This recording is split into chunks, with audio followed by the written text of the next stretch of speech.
Well, good morning there, everyone. Welcome on in, Daryl. I heard your walk-on sound. I believe Esley redeemed first. Giz and Rogue receiving a micro cookie. I thought Rogue had a micro cookie already. That's your first? Congratulations. Now I'm like curious, is that actually your first? I swear you had one. Counter micro cookie.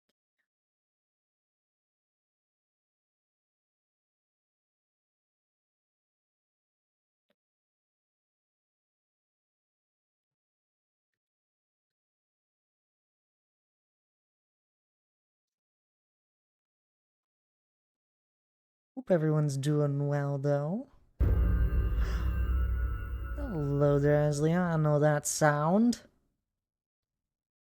Oh, it is Rogue's first.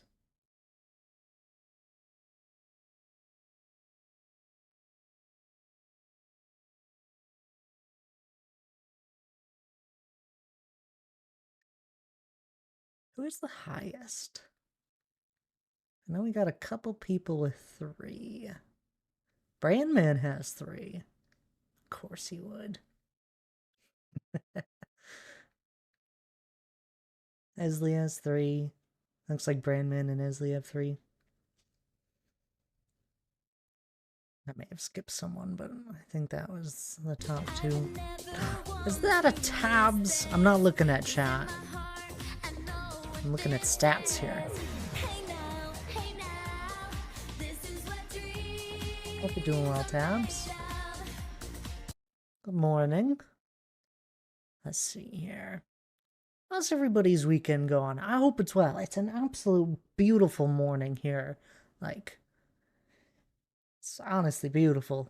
I don't know what the temperature is, but it's probably best I don't look because it's probably much colder than what it looks like.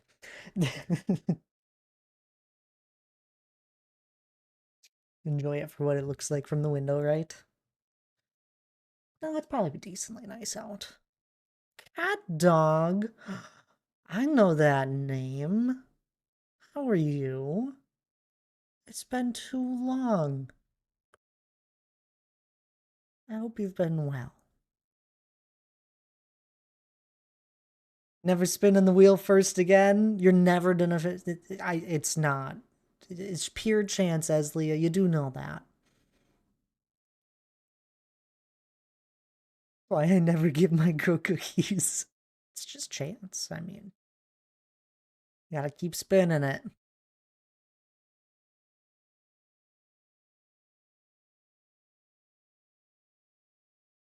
Do no sound and lurking, so enjoy the song, and I'll see you later. Sounds good. Tabs, enjoy the lurk. Appreciate popping on in, even though you can't hear me. You're doing good, cat dog? That's great to hear. I'm glad. I'm doing well. I've been doing well. It's been a good start to the month.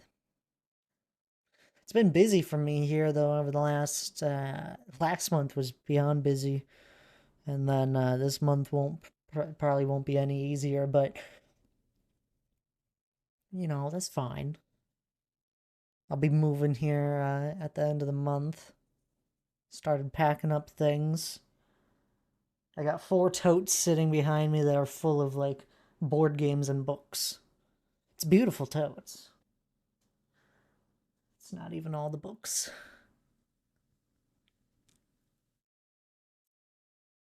Happy Easter to anyone that's hanging out. Don't I don't do anything for Easter. I just realized that this year. It's like I was talking to Lige and he was like, "Oh, he's like, you got anything going on?" I was like, me and Hannah haven't had an open weekend in like 3 weeks. And this is our first one. We we turned down any invitations to anything. We're like, we're staying home. It's uh, it's been a nice peaceful weekend.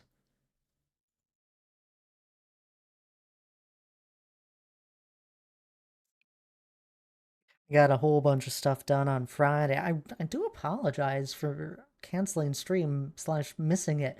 I purely lost track of time. We were very productive Friday. And then before it didn't even feel like Friday because Hannah had we both had the day off. It felt like Saturday. I even went to bed that night. I was like, oh, I gotta wake up and stream tomorrow morning. No, no, I don't. Here we are, though. Tommy! I know 34 that months is name. crazy.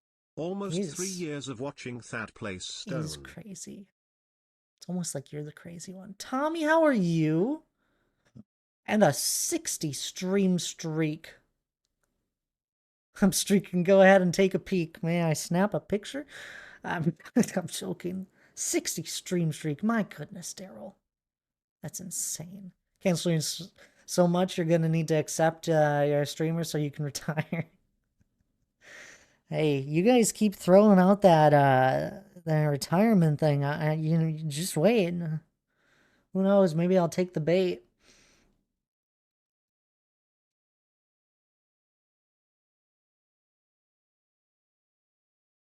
A lot more streams than some people, and a lot less than others.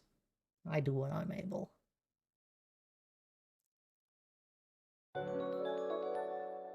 34 months, though. Thank you so A much. Vodako And then emoji. Esley is over here like, yeah, screw you, Tommy. 34 months. Get on my level. I got a 58-month Prime resub. My goodness, 58. Why do you guys watch me? I'm a founder too? You are a founder. I don't know my founders very well. I don't even notice the badge, to be honest, most of the time. That how you're putting words in my mouth. Absolutely.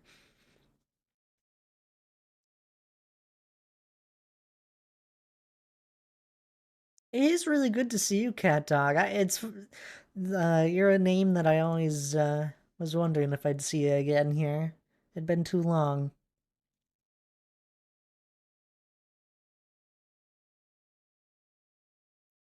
You know that name. We know Cat Dog's name. They pop in, lurk, say hi. It's been too long.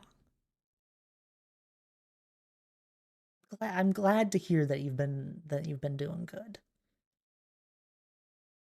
It's always a joy seeing a name that we haven't seen in a while, and a joy seeing those that continuously come back. You're all amazing.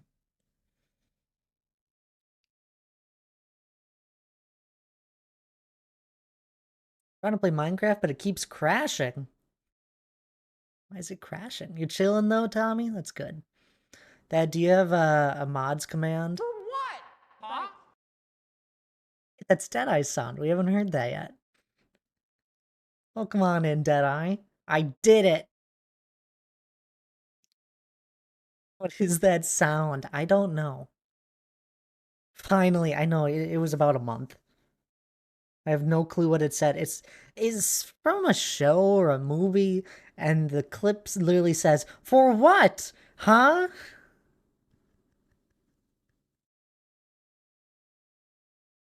I've been busy lately. I feel that, Cat Dog. No worries, no worries at all. It's just a joy to see you.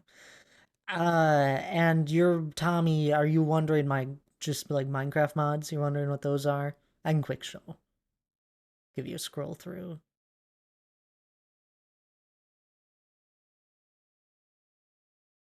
Hope it sounds well, Deadeye. I tried to get it where we only heard the "for what, huh" part, but it was a little difficult on the "huh" part because someone started speaking during it. It's right, okay. Because I tried to like edit out because there's someone talking in the middle of the "for what" and then the "huh" in between that.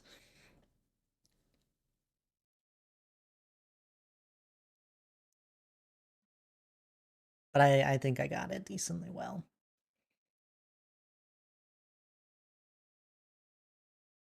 It was driving me insane. I even like looked up. I was like, there's got to be like someone that just has this sound clip. Nobody did. Somebody had "for what," and then somebody had "huh," but "huh" always had someone talking during it. It's terrible. Burning woodland mansions is so satisfying. You arsonist. Yes. Here you go, Tommy. I have 25 mods apparently that show up in this list. I know there's a few more mods. I think there's like 4 other like libraries that help out some of these, but these are all of them. Here's a nice little scroll.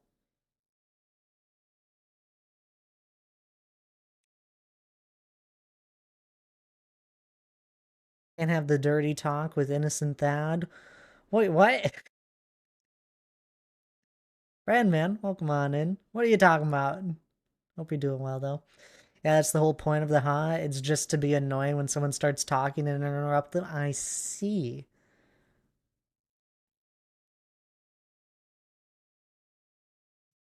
Maya! Hello there, welcome on in as well.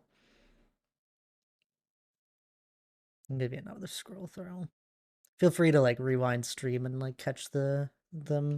I don't have a list of them because they change from time to time. I clipped it, thank you. Yeah, no problem.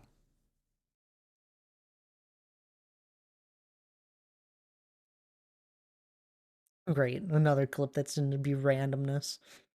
We go and raid, who is it, Zelda? There's a few other streamers that also like have clips that play, but like Zelda's one of them that we raid frequently. And a clip from my stream plays, and it's always the most random clip that has nothing going on in it. Some of them are like really old clips too. It's crazy seeing them.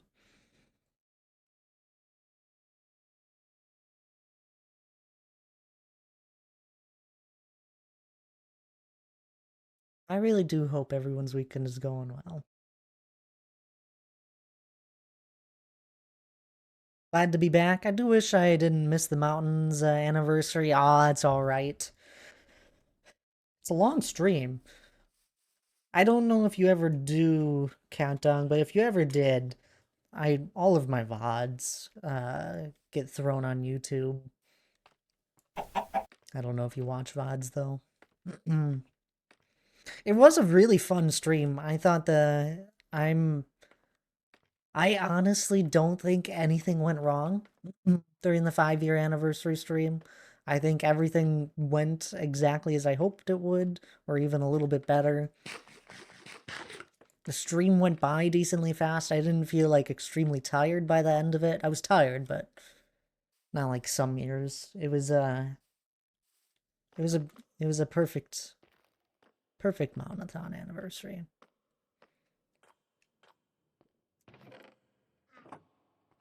Gecko, welcome on in. How are you?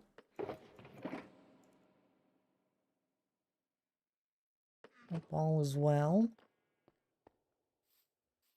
But yeah, the Mountainathon one should be somewhere in there. I don't know what number it is. We're up to 400 plus streams. Stream VODs that have been thrown on YouTube, which is kind of insane.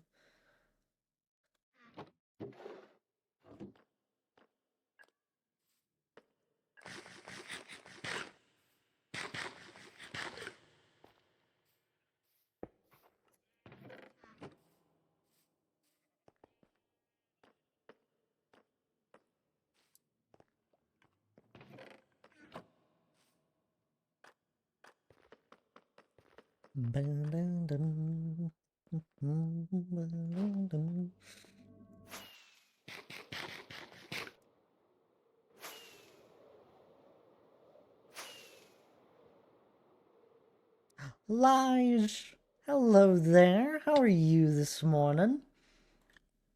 Hope all is well. I'm sure you got plans today. Or did you get all your plans done yesterday?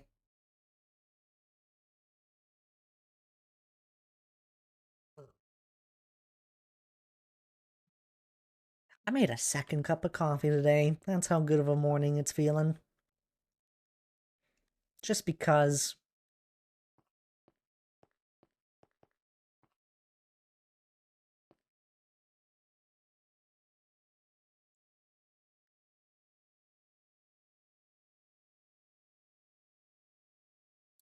Exhausted, slept over at the in-laws, and the kids didn't sleep very well. Life is napping, and I'm playing I Spy with both both the little ones right now. Aww. That's adorable. I'm sorry none of you slept all that well. Yeah, that's not surprising when you sleep somewhere new or different. I slept in, it was nice. I slept in a little bit too.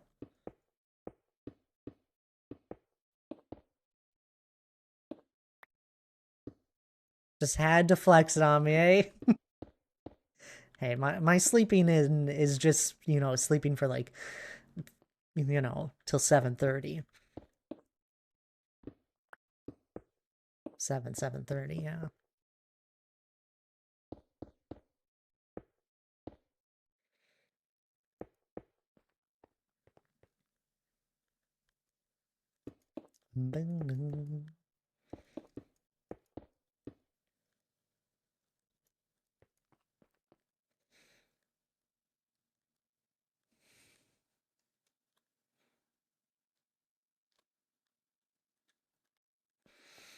But yeah, just back to terraforming on the mountain. I've accidentally written 3,000 words this weekend. Can't just accidentally do that. You were in the groove.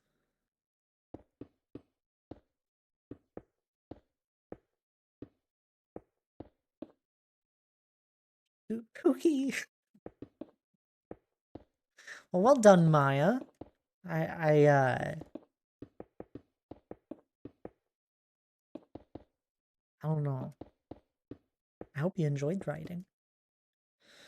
Almost 11 hours of sleep for me last night, and I will still somehow be tired midway through the day. That doesn't sound... What?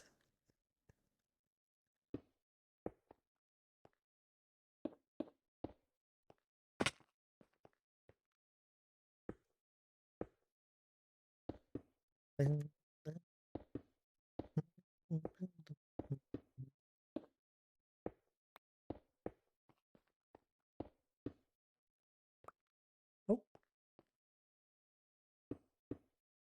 Finally got the time to set up my PS5 Pro Deluxe 2000, but I found out my capture keeps it from running at 120 FPS. Capture card, yep. Gonna have to upgrade my capture card. Well, I hope it's working well, though. You like it.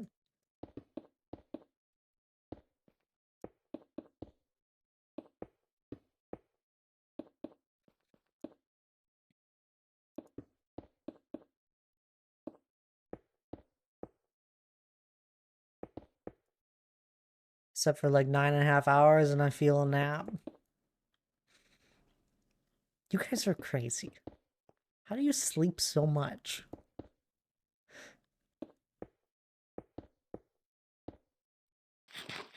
It's definitely an upgrade from my base PS5. Well, that's good. I'm glad.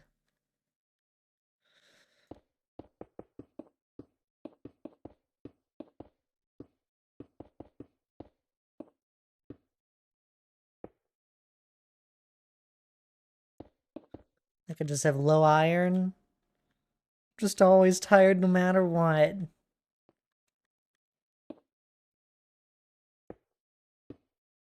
You see the Hermitcraft video I posted in Discord about the mountain? Yeah, I responded to it. I've seen Tango's Mountain. I watch a couple of the Hermits from time to time.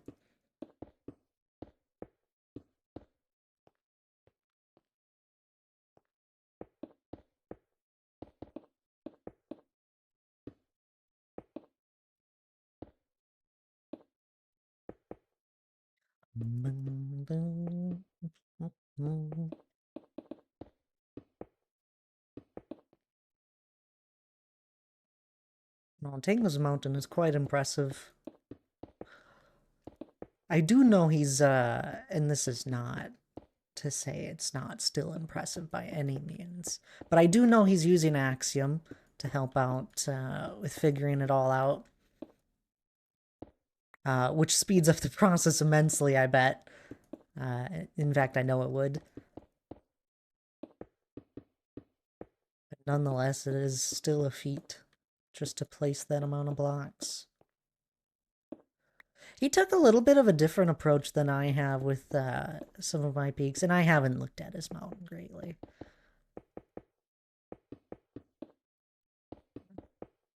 But some of his are a little bit more pointier.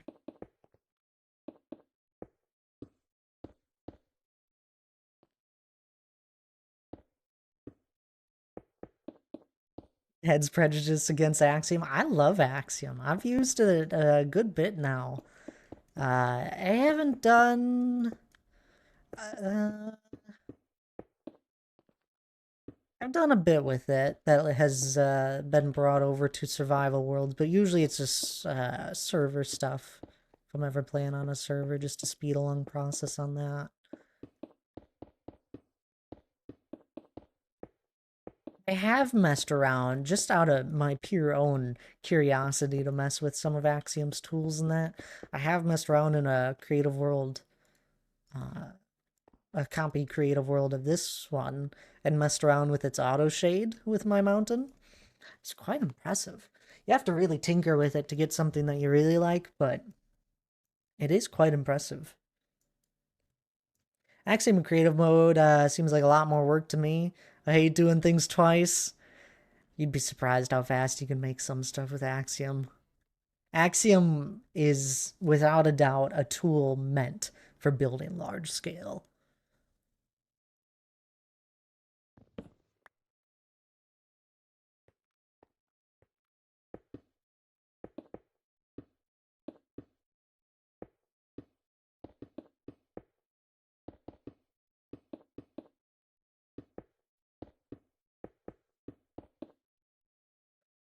Still impressive nonetheless.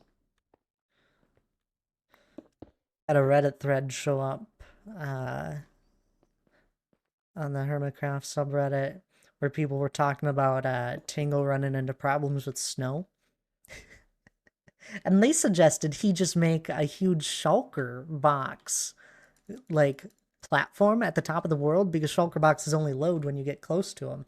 I was like, that seems foolish. Why not just use string? Nobody suggested string in the comments.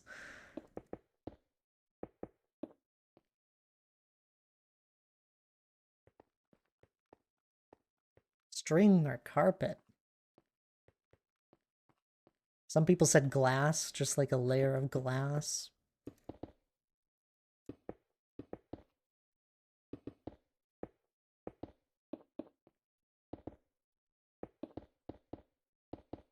I don't know how the glass one would work. I don't think it would work. I don't know.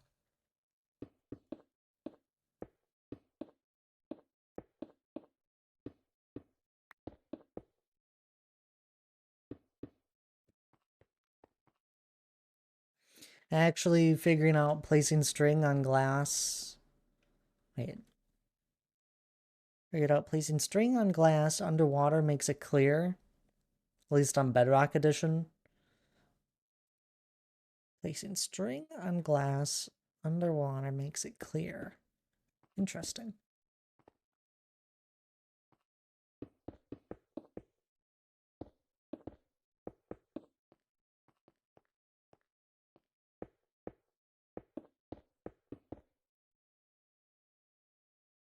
Glass looks foggy without string placed on it. Yeah, because you're like looking into the water.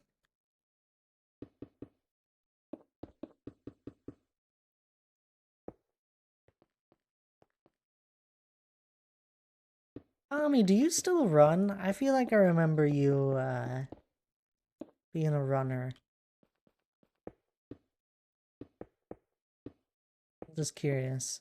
It's like that time of year where people are like outside and running again. You still do that?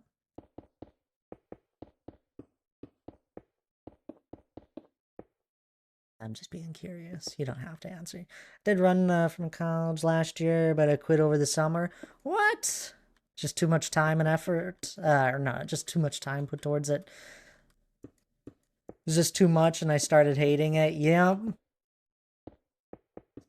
I know doing a sport can always Especially once you start getting really competitive, can just make you dislike it. It's understandable. I do hope you still do it for fun.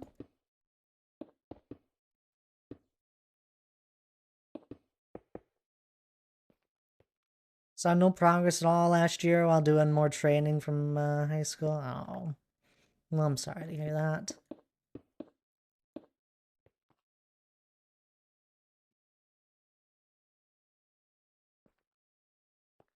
I do hope you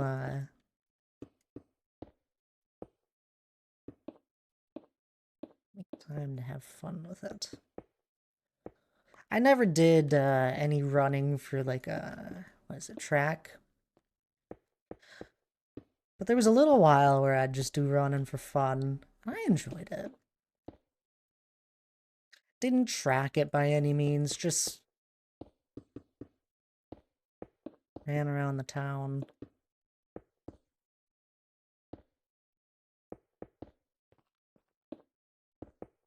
I always meant to get back into it, and it's always right around this time of year where it's not extremely hot yet, where it's like,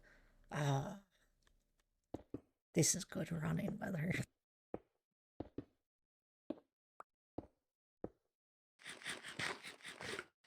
While spring cleaning, I found some 90s Polaroids of my skateboarding days. You had a skateboard?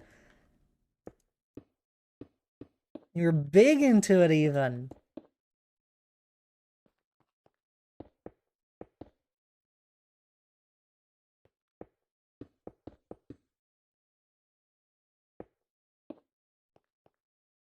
You want to see them?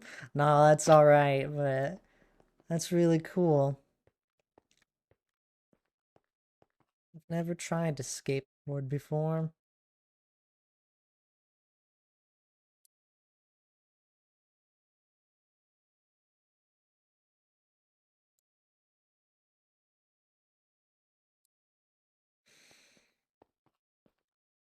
You know what I used to do? I used to enjoy kneeboarding.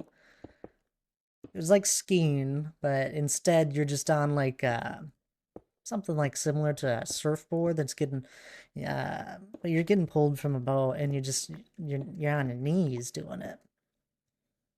That used to be fun.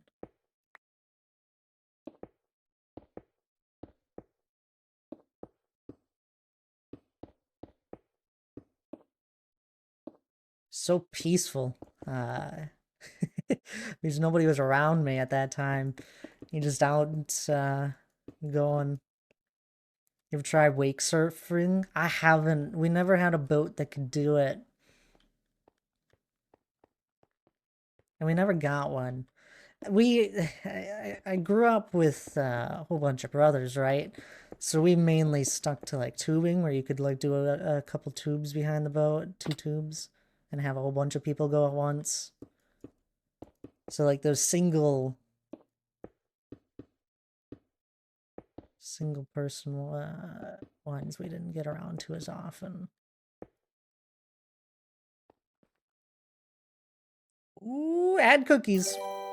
Not a 5 times. Phew. Each, welcome on in. How are you doing though? Tubing was always so stressful for me. Never enjoyed it.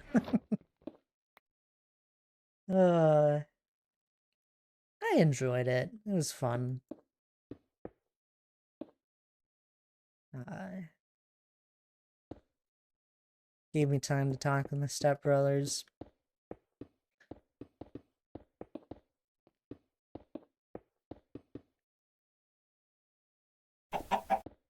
Cat dogs spinning their very first daily wheel. That's a new thing around here. It's like a check-in.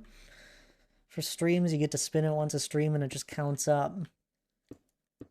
I got a few fun new things here, Cat Dog. You'd be surprised. My uncle has a boat and is really big into doing that stuff beyond boat. It's fun.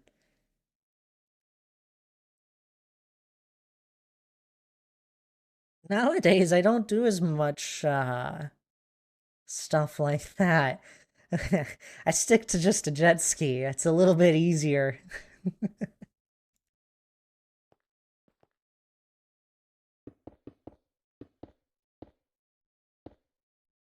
Although funny enough, if anyone has never been on a jet ski here before, you don't really get wet unless you try. It's really weird. Like if you wanted to, you could just like be completely dry the entire time.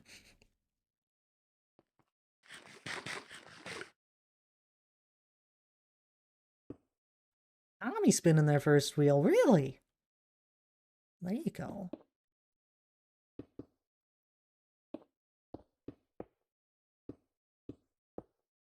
H, are you doing well? I hope. I hope so.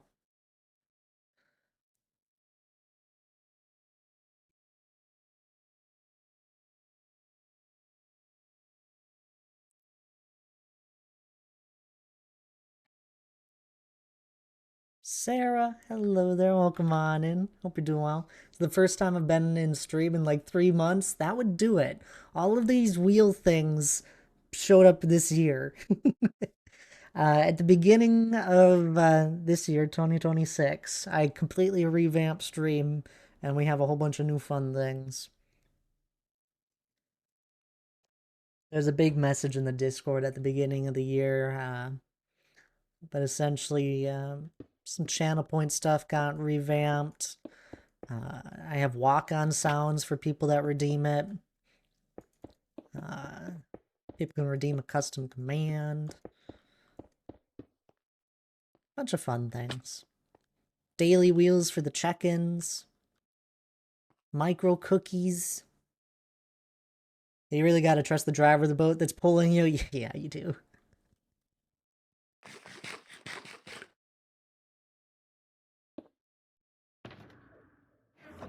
Gotta be on a lake.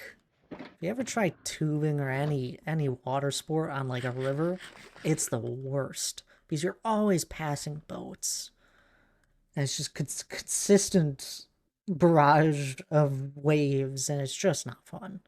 Lake is way better.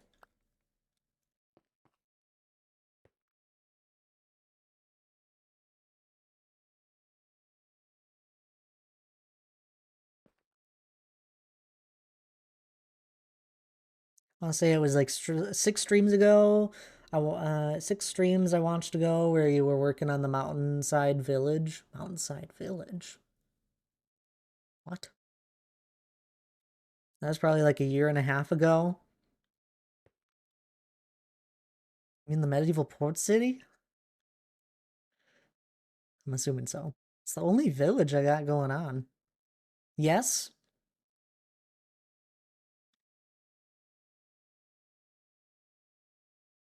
6 streams ago. It's been so long since I've worked on that. Gonna lurk for a bit, gonna walk the dog because he doesn't want to wait for Dad's break. Yeah, that's understandable. Sounds good there, Brandman. No worries. Sarah, are you doing well? I'm just popping on in and getting your daily wheel. Yes, that. No, it's truly been so long since I've worked on it. We spent a lot of time recently revamping the front of the mountain and also just like clearing landscape out around the mountain for when I eventually get around to working on like building like what I have going on here where it kind of gradually slopes up to the mountain a bit more. Because previously for like, yeah, right here, it just kind of starts. And I started working on the front. Still got a few areas where it's just like I don't like what it's looking like. I need like some more random little bits than that. Also need to work on this main section here. I think some of this is gonna kind of like dip down a bit. But yeah, worked on the ravine bit here. But we spent a lot of time clearing out landscape over here. This landscape was a lot more hilly. There's a huge hill here that got removed. It was dark oak forest. We threw some moss down. I'm trying something there. Shaved down this hill a bunch. It used to be like as tall as that. Shaved this down. There used to be a big lake here that I removed. Whole bunch of things that we did in like a month and a half. Not even. Now I'm getting back to stone placing again.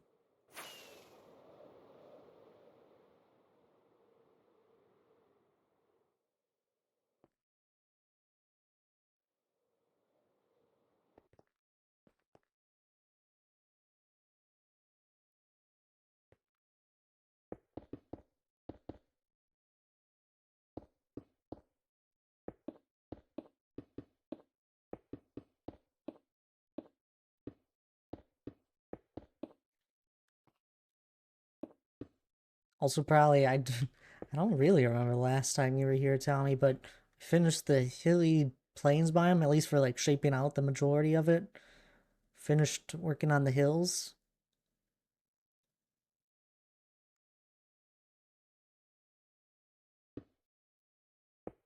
Monica, hello there. Welcome on in.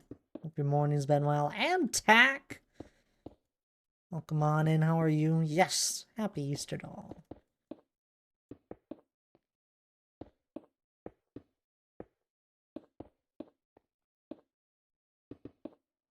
It's a beautiful morning here. It's cool. Yeah, I've been really happy with how things have been going. 60 stream streak as well with Monica. My goodness. Y'all are crazy. It's the second I've seen of that. Oh, Monica, perfect. Grab that chocolate of stone real quick. We'll work together.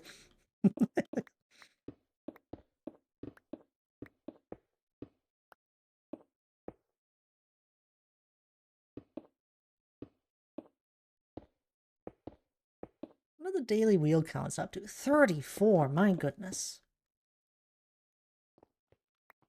These numbers are climbing. Tack on the third one. There you go, Tack. It's okay. I still see first daily wheel spins all the time. I think we just had a few today. So happy to see me. Really?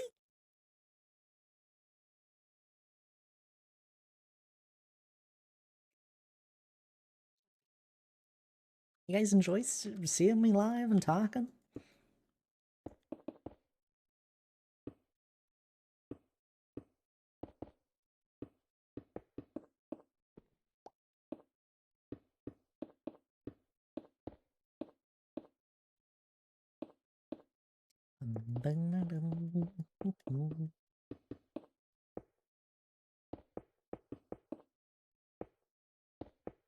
You guys get actually excited when you see me go live?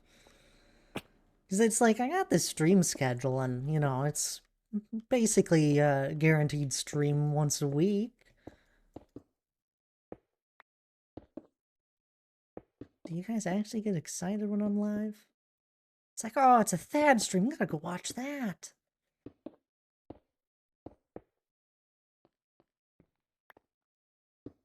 That's how I feel when Lige goes live. It's like, oh, it's a live stream.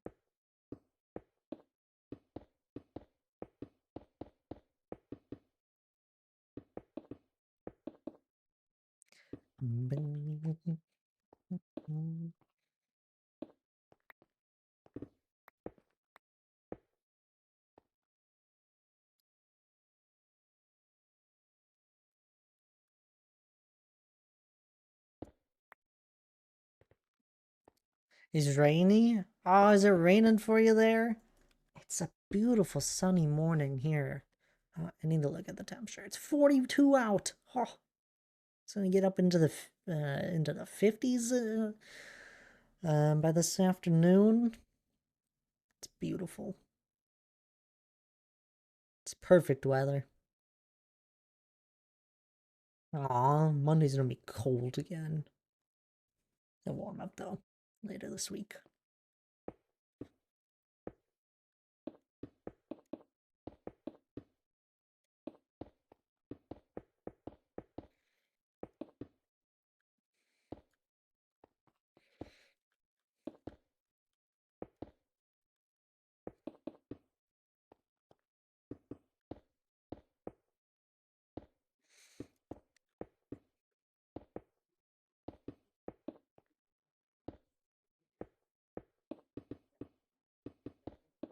Anybody do anything for Easter here yesterday or today? Any plans?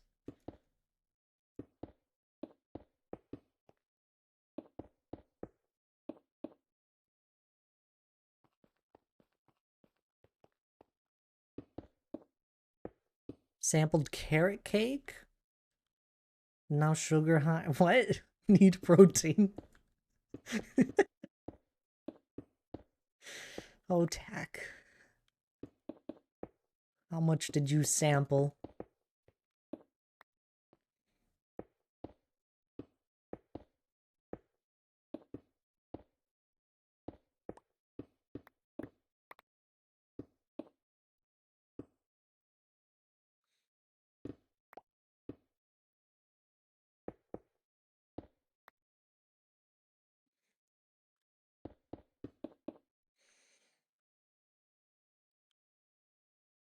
I did the greedy 5-year-old thing and licked the frosting bowl. We'll see. If you made frosting and whatever delicious treats as well, I think you earned it. No regrets.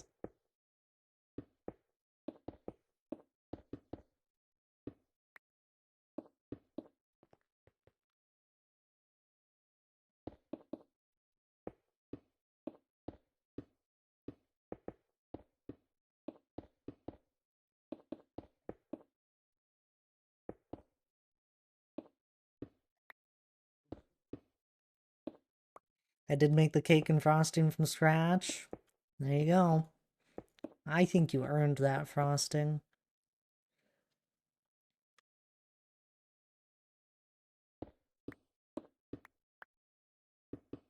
Although I don't know if I could do it myself. That sounds far too sweet.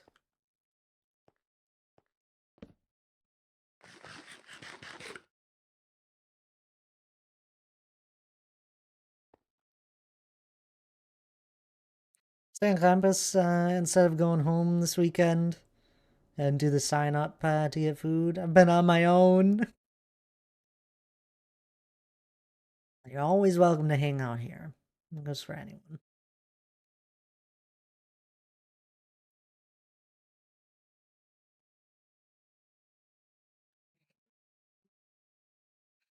I don't mind when a holiday like this one lands on a stream day because then it gives some of you guys a place to hang out. And it's early enough in the morning where if some people did have things planned, they could still hang out.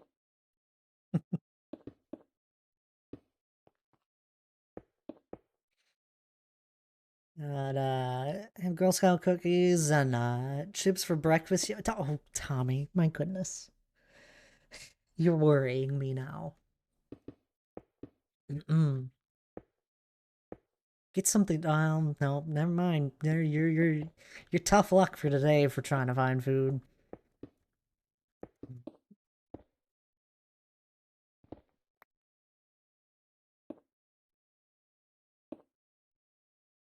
Went to Trader Joe's yesterday and got food. Okay, good. I've only been to one of those once. It was a fun experience.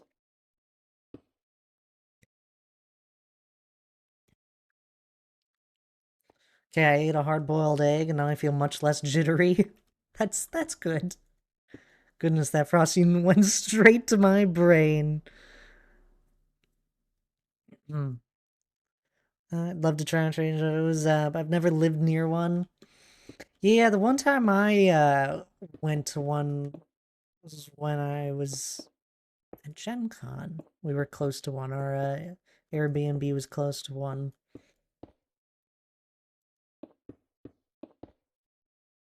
Just a fun little grocery store.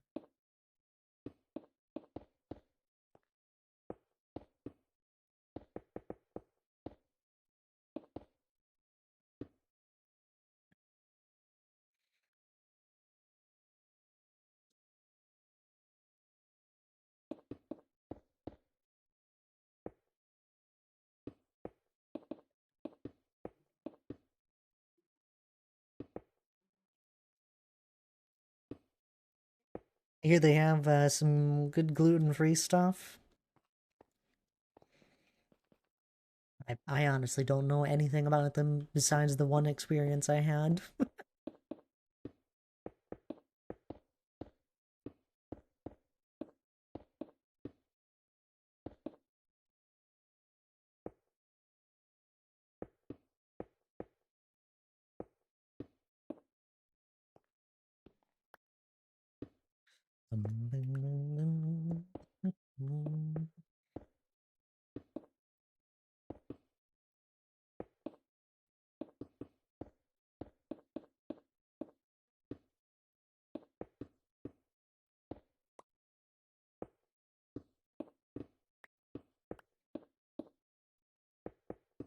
Excited for moving here. I'm thinking about all the space we're gonna have for board games now. Me and Hannah, we were running out of space. Our board game shelf was completely full. We filled it up here last year. And the place we're moving to has some really nice shelves just in the main like living room space on either side of the TV. And it's so much storage for board games and knickknacks. I'm excited.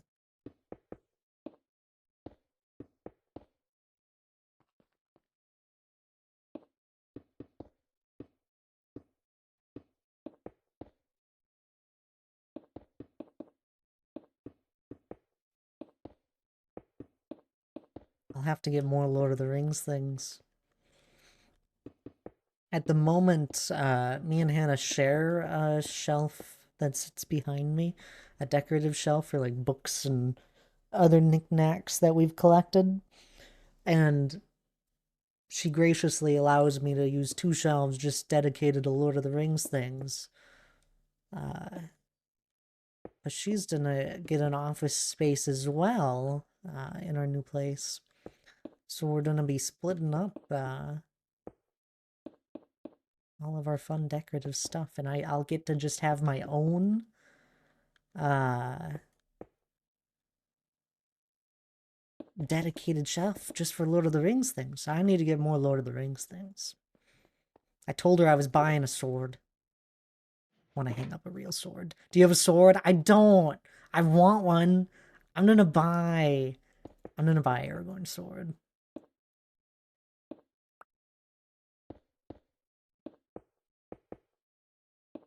Andriel? I don't know how to say it. I always stumble upon it. Heading off to the other end. What? To the other end? The end of what? Hi, Sarah. Dedicated to what Lord of the Rings things? Do you have a... No, I have...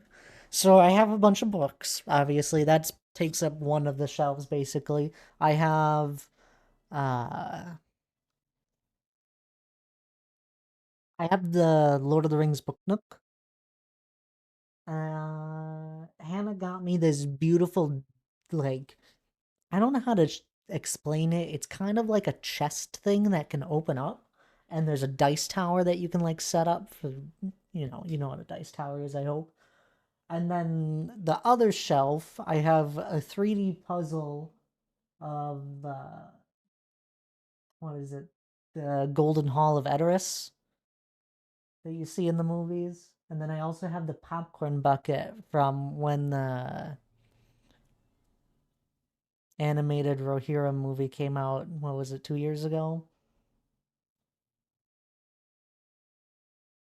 A few other knickknacks. I got like the shards of Narsil as like a little just like decorative thing. It came from one of those Target ball things.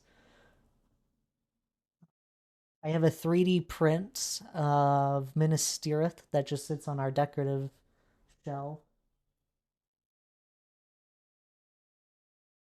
A few Lord of the Rings pins that are cool.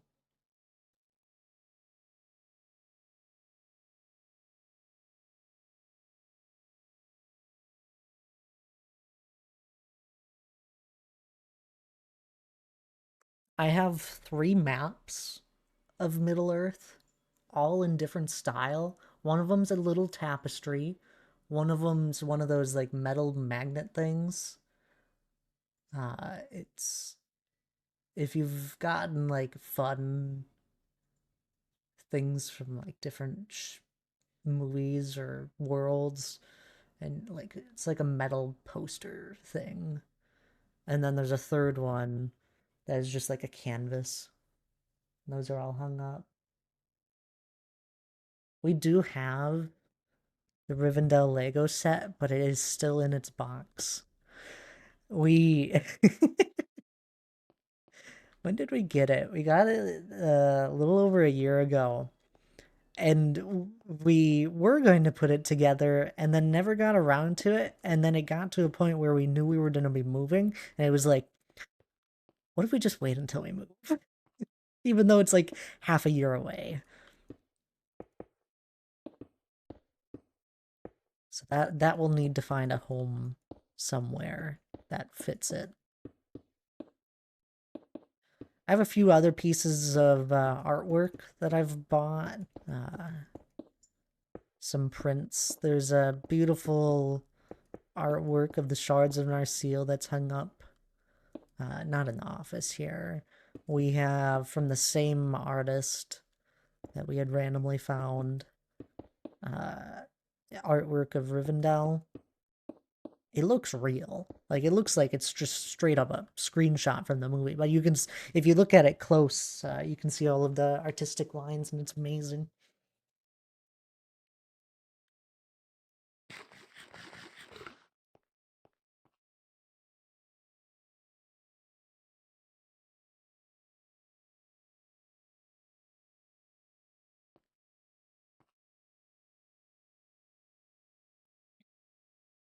I do have a good few bits of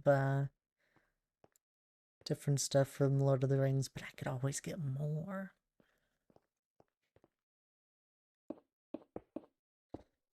I'm really happy with my Lord of the Rings book nook. I bought it for myself. It was a Christmas gift to myself. I got Hannah a book nook as well, from a different book series. And it was fun putting it together. Took a couple hours one day.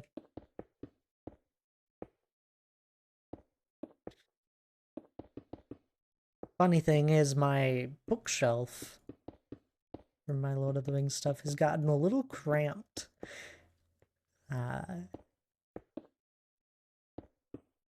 So I need another shelf. And I'll have more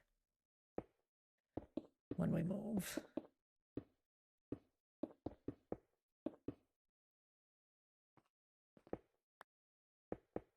It'll be one of those funny things where when we do start like organizing out where we want to put stuff, it's gonna look so empty.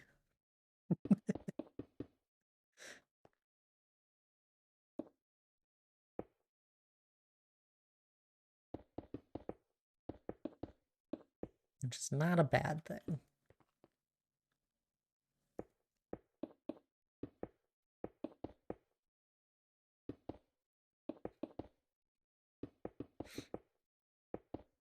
So we packed up all our board games, right?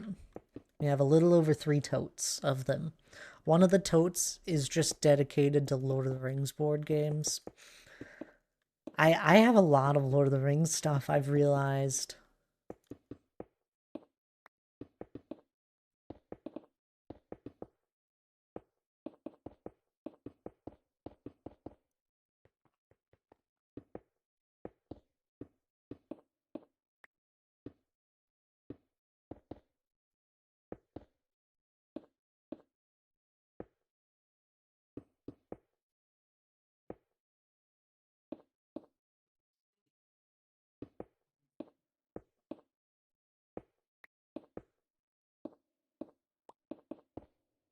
Always put some of those on display. They have such beautiful artwork on them.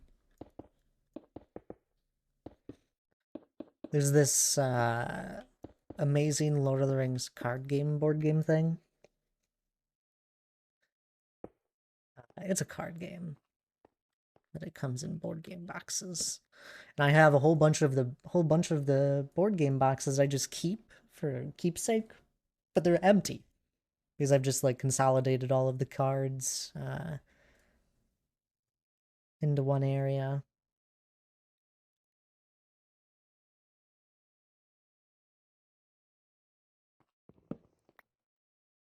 But it's like this really expansive card game that came out, I don't even know how long ago, but I only really got into it a handful of years ago now. And I was having so much fun playing it. Bought so many random expansions for different cards. Really difficult card game to get into. Learning it took so long. The rules book for this game was insane. When I tell you, it was like 30 pages of rules because it's like this. Like, you do, like, what is it? You start your turn figuring out what you want to buy, then you dedicate things to a quest, and then you figure out the quest if you want it or not. And this doesn't make sense to any of you. And then you do encounters if you ran into anything, you have to battle out those. Figure out who you're going to use to defend with or any of that. And then you get to attack. You do all of that. Then you end of turn and you refresh. It's like a six-step process where there's like a couple pages of rules per each step. It took so long to learn, but it was so worth it. It was a lot of fun. Happy Easter! Happy Easter to you as well there, Mongoose. I hope you're doing well.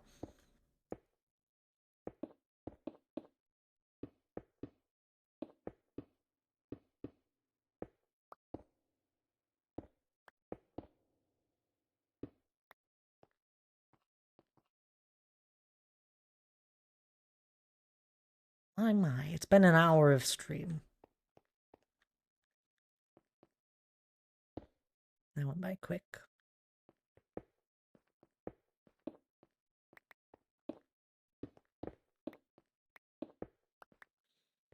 I do hope people are enjoying it.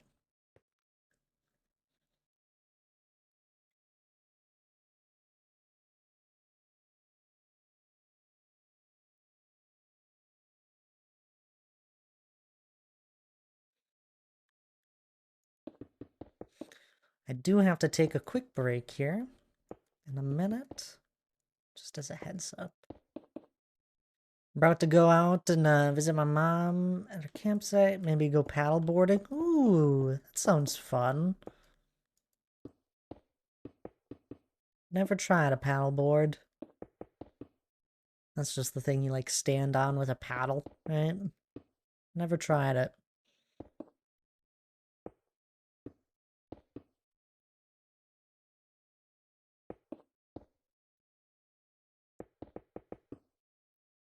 Yeah. I don't know how I'd do with it. Well, probably get the hang of it. Anywho, though, I do have to stand up, take a quick break here. Krabby, I recognize that name. Hello there as well, and happy Easter to you too. I do have to take a quick break here. I'm not just running away from those popping on into stream. It's just been an hour of stream, and you guys know the deal. Time to stand up, grab a drink of water, grab something to eat, take care of yourself, please do. Especially if you've been here for the past hour. Otherwise, I'll be right back.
Alrighty. I'm all back. Hope you all took a break there. I got my eyes on you. I know some of you probably didn't. Not standing up and taking care of yourself. Shame to those that did. Good job.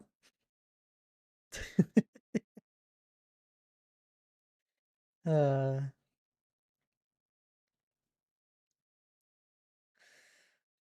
do I do hope people are enjoying stream though. 3 stream streak, there you go. Well done, Mongoose.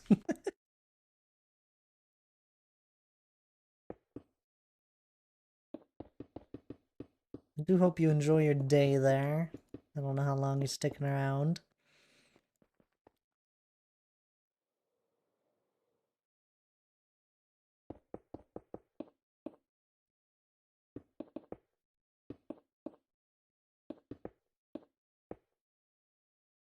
Electric, hello there. Welcome on in. Good to see you. I'm lurking, I'm writing. Hope it's going well writing there, Maya. We're heading out. See you later. Sounds good, Mongoose. We'll see you later. Enjoy the day.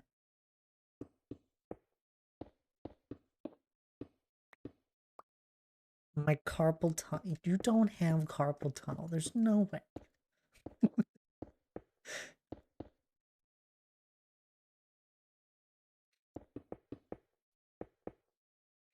This is where Maya's like, oh no, but I do. Carpal tunnel isn't real. No, it is real.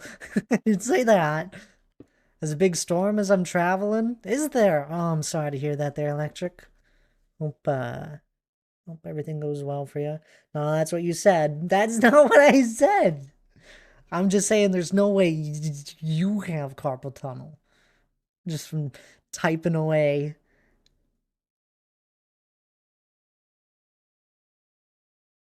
I play a lot of games and that.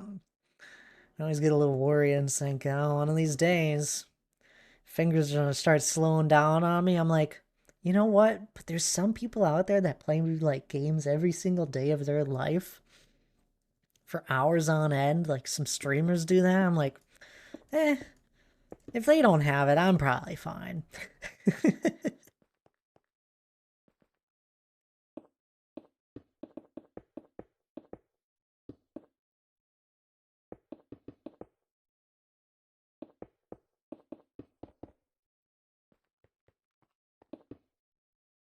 I try to take breaks and do little hand exercises when you do like jazz fingers. Da.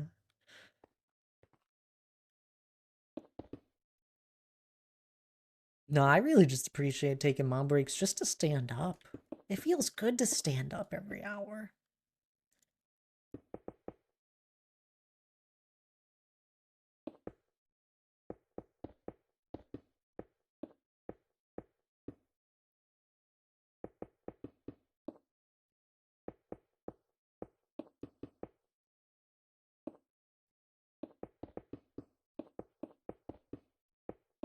Even just for those few minutes. I was thinking about whether or not I get like a standing desk. Not for my gaming setup, but just for like when I'm working. Good, nice to stand. I like standing. I like to, I like standing whenever I'm thinking. And like walk back and forth, pace.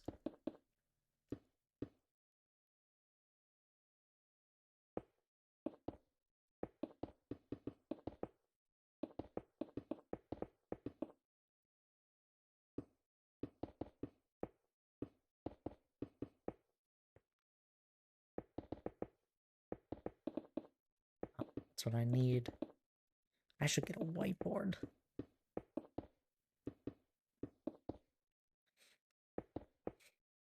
Then I can go back to playing Satisfactory. Can draw out my factory designs on it.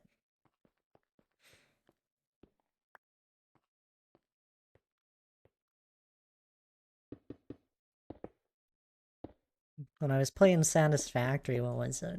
Not a year ago, half a year ago.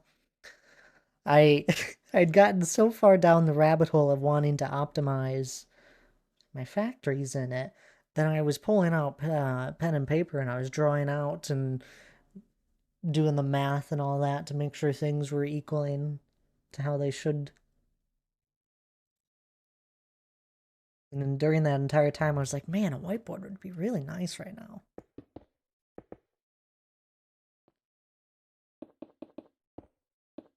And there's been a few things with my wheel spinning stuff for stream where it's gotten a little complicated, and I've needed to pull out pen and paper to just figure out the how everything should flow together from end to end.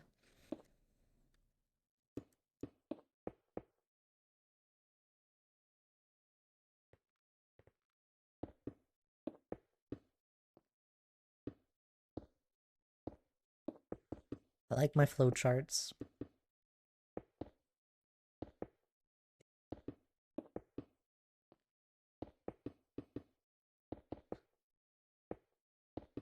Is anybody here not a visual learner? I find so many people are often visual learners.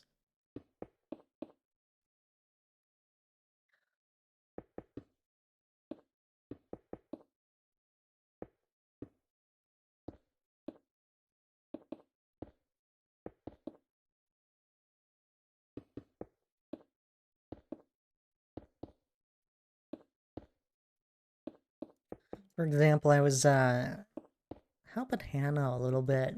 Uh, she's been trying to plan a D&D campaign with a few of our friends, and none of us really know D&D all that well. Like a couple of us do here and there. There's a few of us that have never played it. And I was like, we need to figure out this combat stuff, even just for my own self. And I find it's best to start off with like some sort of visual for people that has very few words on it, and it just does a simple flow of how one thing goes to the next and what can happen in it. And then afterwards, you start going into a little more depth under it. It's like if someone has a question on something, they can go read it and find it out. Maybe that's just how I best learn. So I'm curious, is anyone not a visual learner?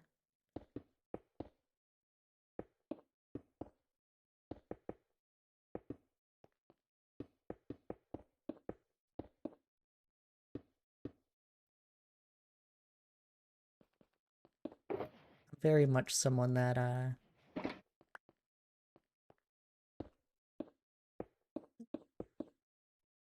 enjoys doing stuff hands on, like doing it myself. I like doing things hands on and doing it myself.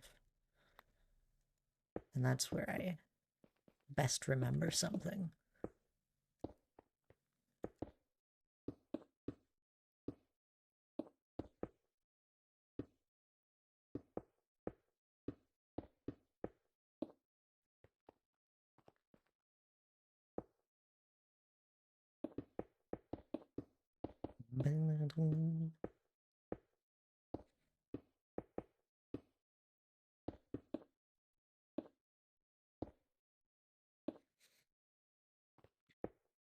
Anybody been playing any Minecraft recently?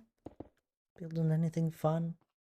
I feel like it's been a minute since I've heard of anyone's builds.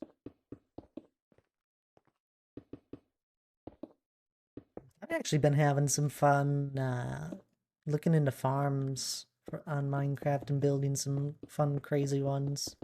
Not on this world. I'm on this Discord that just is like this huge archival list of redstone farms, and they have like an up-to-date ones that are currently working that are like the best you can make essentially, and some that are like really simple to make that still gets you a lot, but they have other ones that are just like the absolute insane farms. And I was looking at this dirt one that just makes, I think it was like 130,000 per hour. I couldn't run it on my computer. Like I could, but it was running uh, like a slideshow. The frames were so bad, even on my computer, which is sad. It was cool that someone could figure out such a thing. Currently playing nothing crazy building. I just ran out of food, so I'm farming clay to trade with villagers for emeralds, then golden carrots. That's what? You're selling clay to villagers? What villager buys clay? Why would you sell clay? It's a nasty rainy day here in Georgia, been nice for weeks, and then it decides to rain on Easter. Oh, I'm sorry to hear that there, Bran, man. It's a beautiful day here. It rained basically most of last week, and today it's a beautiful day. Yes, clay balls, really? That is not something I would think of to sell to villagers.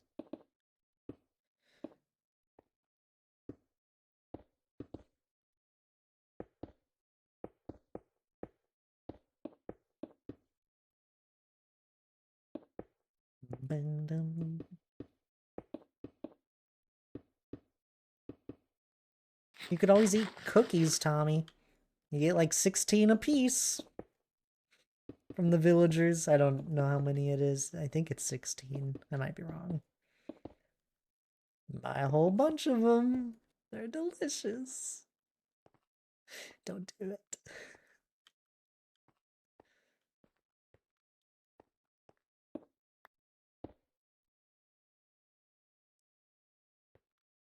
Have a massive mason villager hall with 70 masons. Make stacks of emeralds off them with stone, clay, etc.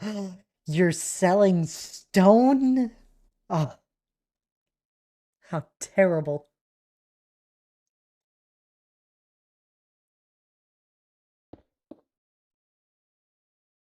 I can't believe this.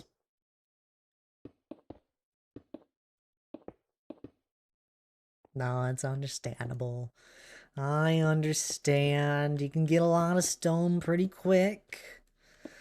I would never. I don't think I ever would do it. I don't think I could sell a building block that isn't like easily farmable. Like, I think my favorite way to get emeralds is by curing a couple of farmers and then selling pumpkins is my favorite way.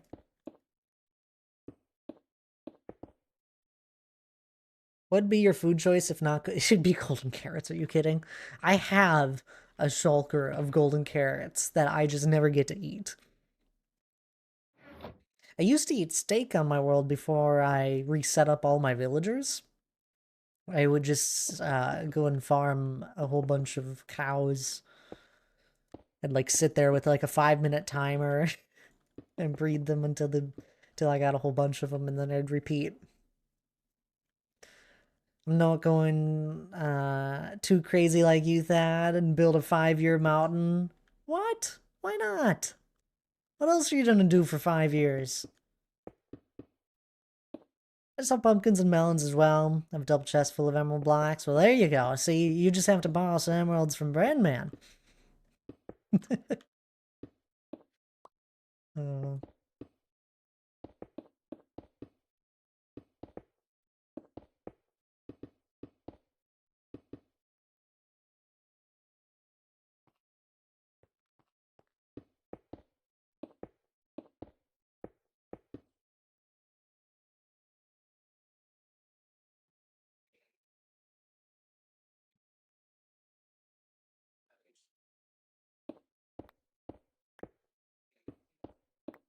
Sell iron as well. If you have a good iron farm in your world, iron's a good one. Especially early game, you're not using a whole bunch of iron.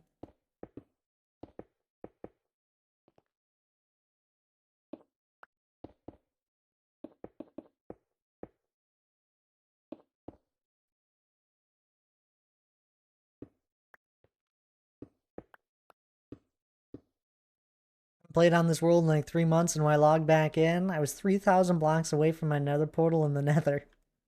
Ah, what a welcome sight.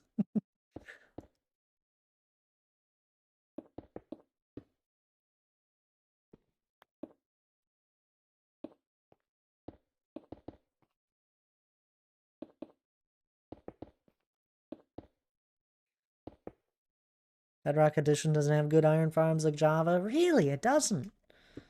Are the mechanics that much more different? For villagers and iron golem spawning. I thought it was fairly similar.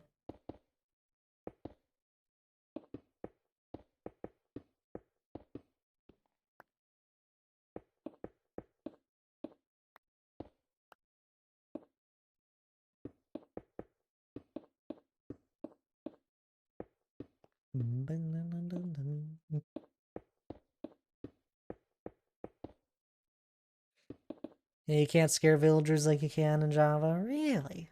That's too bad. I wonder why.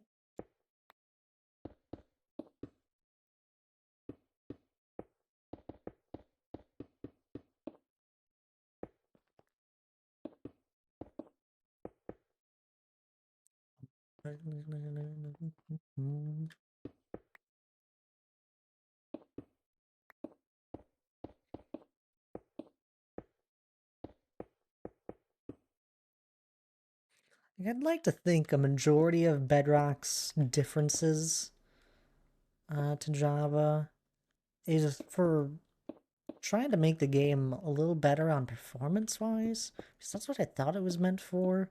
It's just to be better performance, just to run a little bit smoother. But it's like some of those changes, like that one,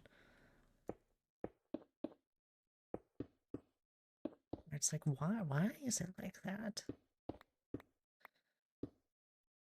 Maybe they just have such a different system for AI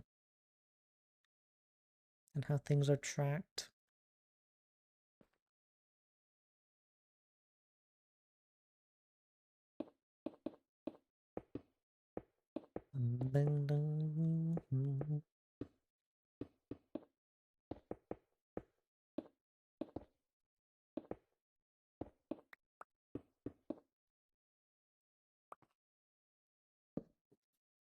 So each farm has to be 120 blocks away from each other, unlike Java's 16 blocks.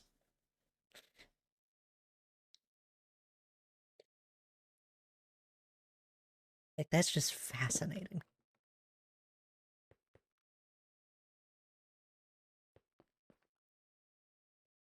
That it can be so vastly different.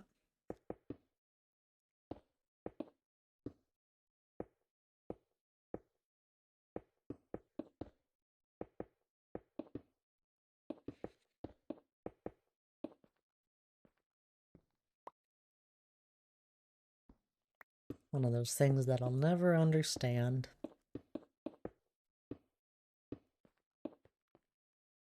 Anyhow, what can you do? You play the version you enjoy, I guess.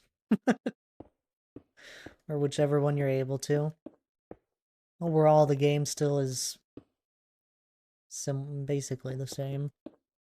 Just those small different mechanics that add up.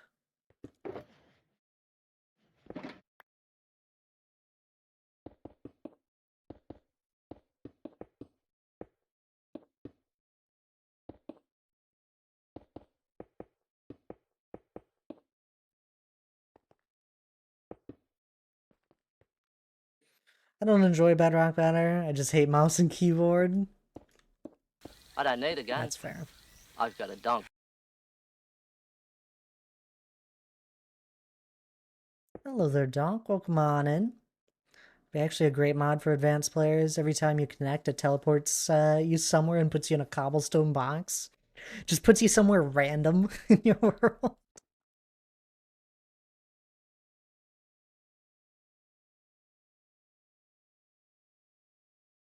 Hope you're doing well there, Donk, though.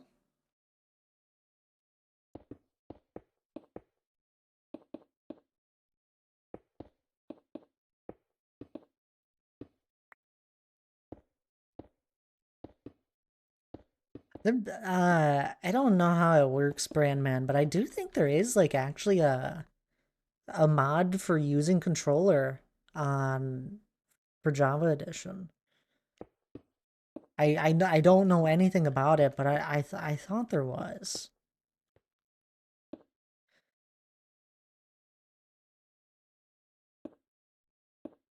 Didn't they do that with Tango with the video I shared with? They moved Tango. I did see that happen. What was I watching? I think it was Gem.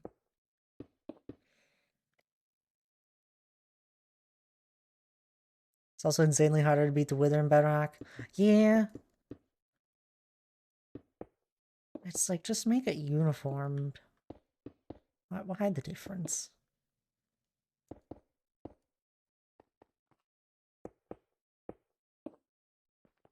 You know, I've never actually understood. I know the Wither in Bedrock just simply spawns Wither skeletons.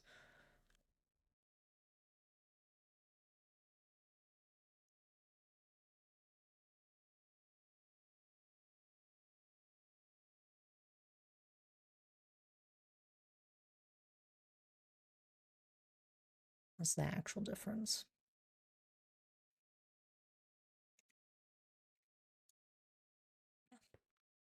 We'll enjoy lovely Google's overview here on as to why.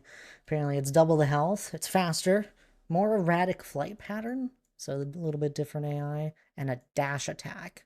That sounds so cool. Hope it's not actually turning night. It's just raining. And then the Wither Skeletons at half health. It's higher attack rate, causes massive terrain destruction. Does it actually break different amount of land?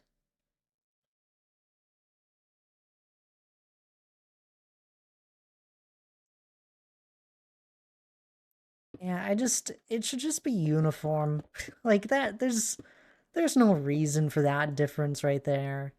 There's no way, like no, no real reason. I don't even care which version has what at this point. It's just like, if it's not if it's not for performance reasons, why is it different?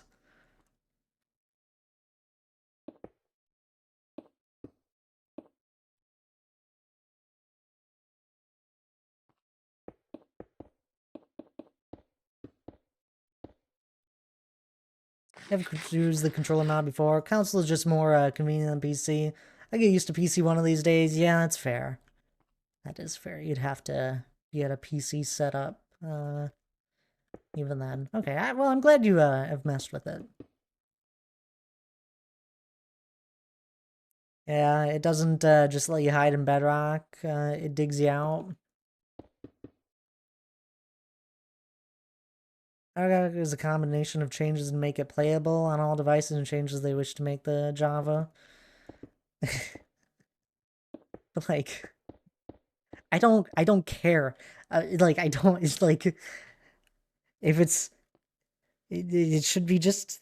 I know that's the goal. It's just like, why, why make such vast differences?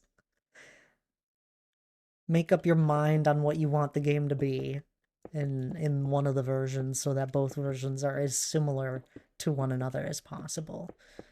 If the vast majority prefer one way or another, then make that then that's your decision.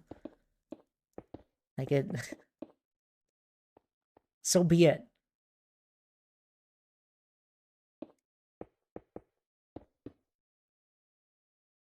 Or maybe make it a little more based on difficulty.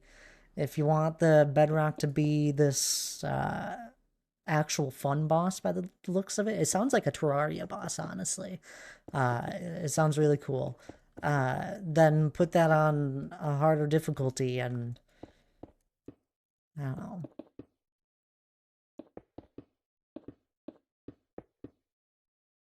Or allow the player to decide how the Wither works. I'm tired of hearing all the differences. If it's performance related, whatever, then you can. I understand.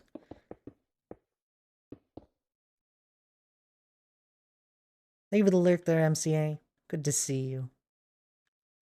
Bedrock has a wither killer at the bottom of every world. Go to a certain coordinate at bedrock level and the wither gets stuck and dies. Really, that's cool.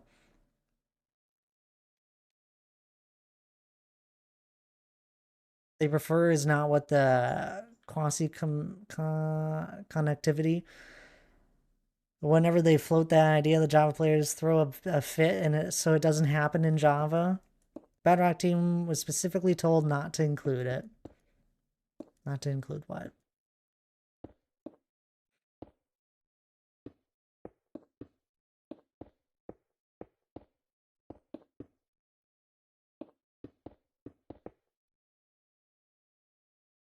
Well, we're not talking about that. I'm talking about the Wither. Redstone is a whole nother deal.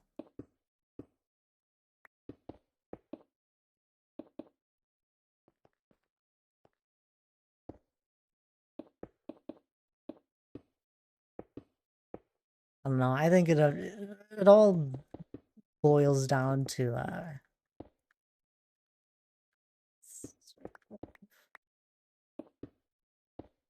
what people enjoy, I guess. Truthfully.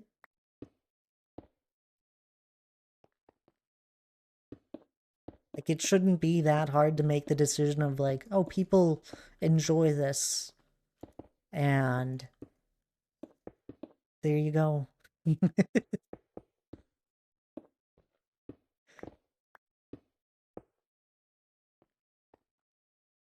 know what I'm saying. You can thank the whiny Java community for differences.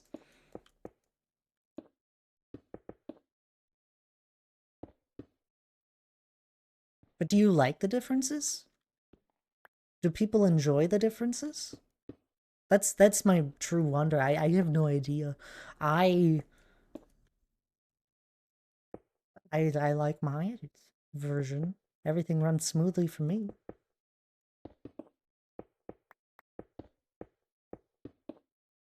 I'm also not someone that they're trying to appeal to because I just enjoy the game as is.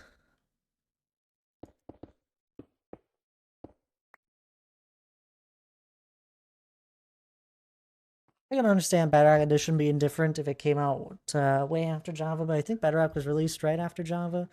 Could have made them the same. Was Bedrock Edition released? 2017? No, that's what is that? That's like 5 or 6 years after. The differences are very minor. I know, it's just like one of those things where I hear so many people say, oh, but I'm on Bedrock Edition, so I can't do that. Or I wish I could be on Java Edition.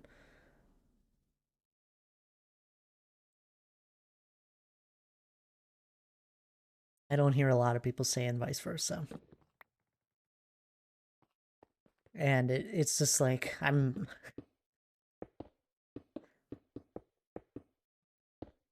if they were the same, then there'd be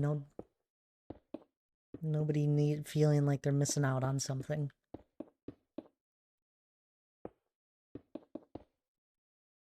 Just because they don't have a device that's able to run Java or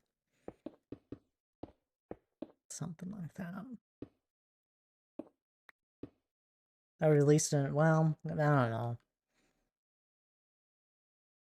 Bedrock was released in 2017.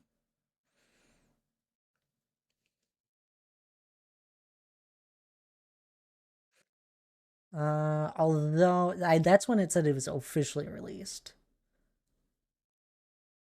But I guess people do relate it back to Pocket Edition. Is basically like the same thing they probably worked off of, which is 2011.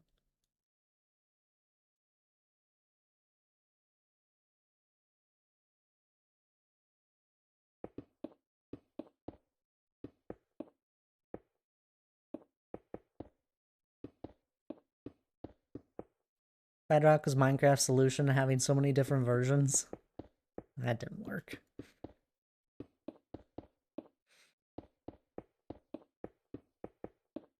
Well, what? There was 3 versions at one point, wasn't there? They probably had the Pocket Edition, they have Java Edition, and then they had whatever version was on early consoles. And then they merged all of the consoles and Pocket all into one.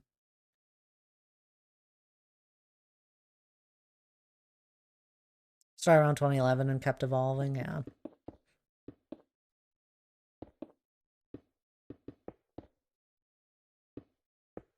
It's like, yeah, if it's been around since 2011, when was the Wither added? Like,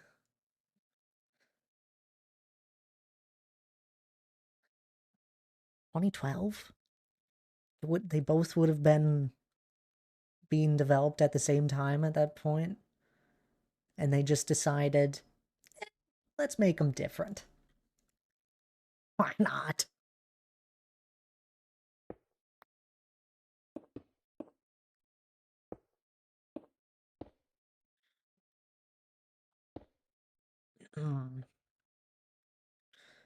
And now there's not MCP, PlayStation, etc. MCP, because the PS version was more like Java.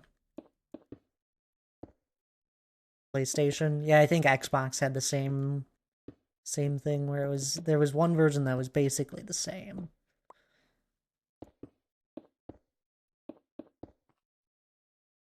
What was it actually called?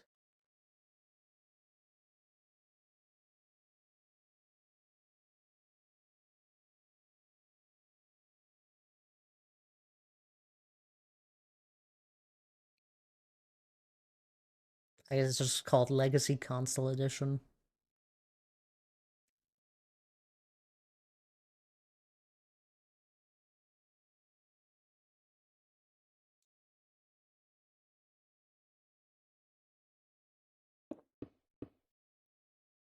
No, I don't think 360 was considered Bedrock.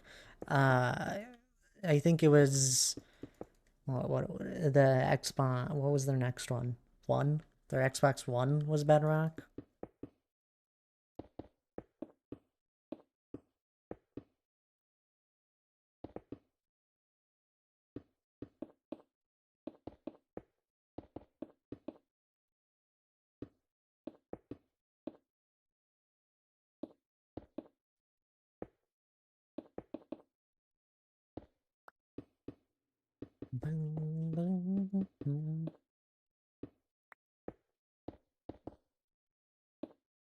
You think they built Bedrock off of those console editions? No, I think that they built it off of the Pocket Edition.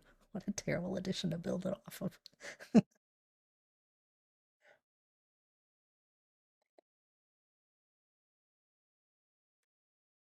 They probably used similar aspects from them.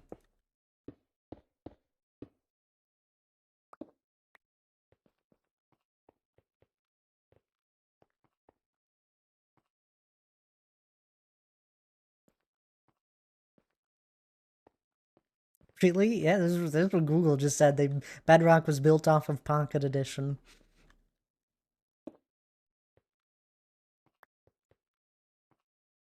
Oh.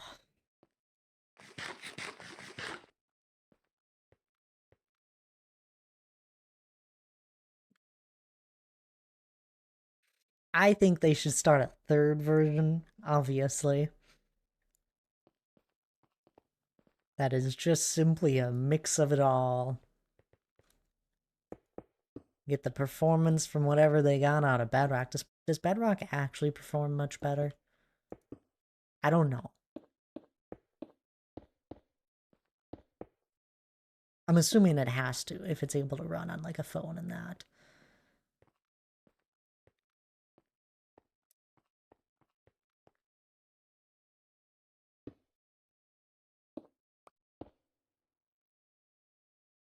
No, Bedrock performs horrible.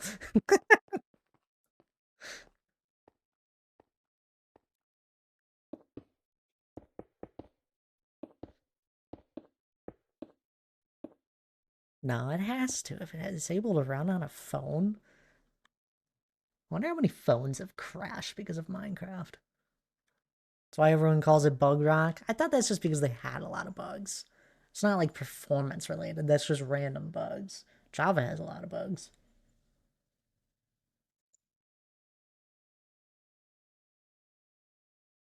Running on my non-gaming laptop, full shares with like a perfect 60 FPS. Bedrock is so they get money from mods. Yeah, they have, what is it? The Minecraft store or whatever on Bedrock. Now that I I.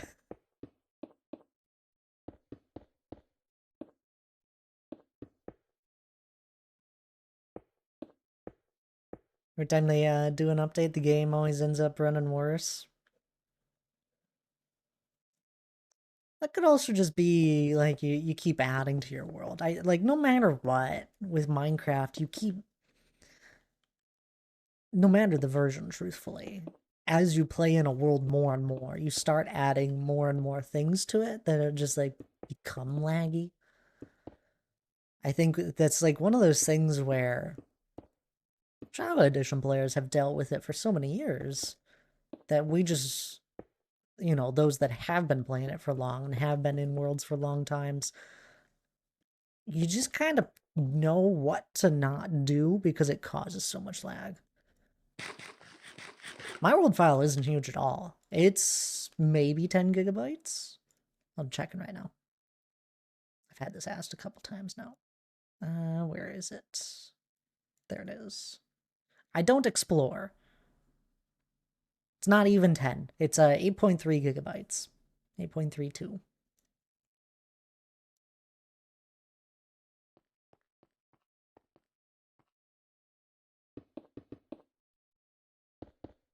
I think it depends on the device. Oh, for sure.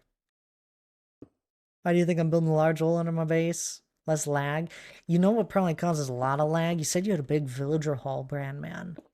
Those villagers, oh, they are the worst for Java Edition for causing lag.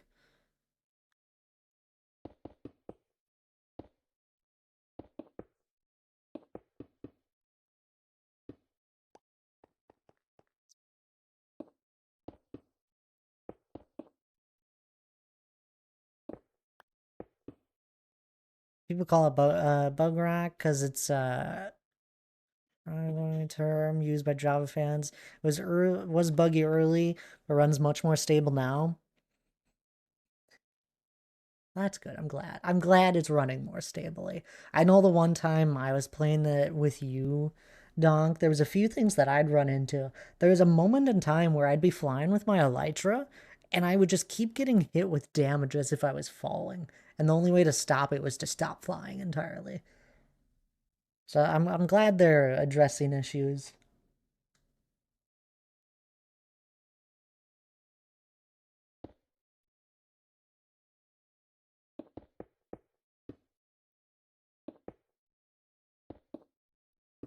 Play Bedrock, never had issues. Not a one? Now that's just impressive. You mean with lag? This conversation got Rogue Angel out of lurk. I have nothing against Bedrock. I love the idea that they're trying to make this game run better performance-wise. My my biggest strife with it is that it just seems like the two versions can't make up their mind on what what they want the game to be. And I know it's, as Donk said, it's a bunch of people that whine and want the game to run one way, and then whoever was working on the game at one point with Bedrock wanted it to run a different way. And the player base and the game developers and whoever's in charge of determining what Minecraft is supposedly supposed to be can't agree. Hmm.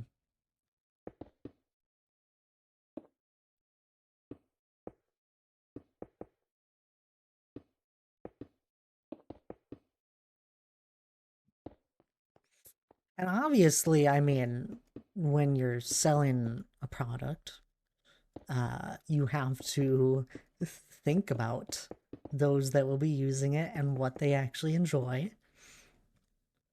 So yeah, I can see where it causes problems. They just need to make up their mind.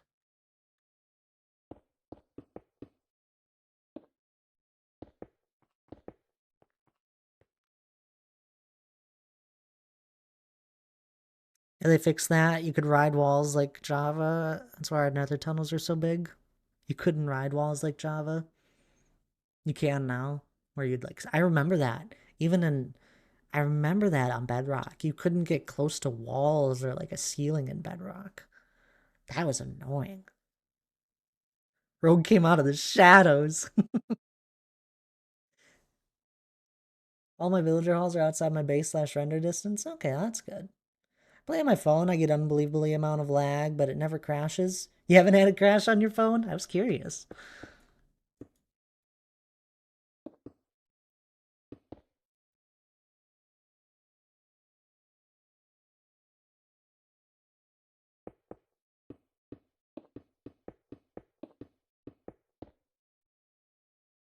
Also, the Java players like to complain about the store and made fun of Bedrock for it. Without that store, we aren't still getting Java updates. I think it's just the way they approach the store.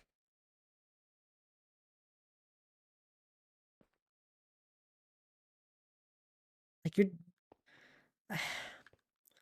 understand it from a point of where you need to have an income for a game for it to continually be developed.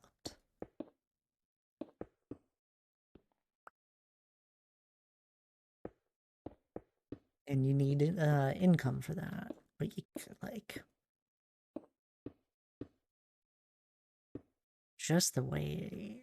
the fact that they put a paywall behind stuff that is free for those that are on Java. But for Bedrock, they put it behind a paywall. I don't care what version you play, what version you prefer. That is annoying and terrible.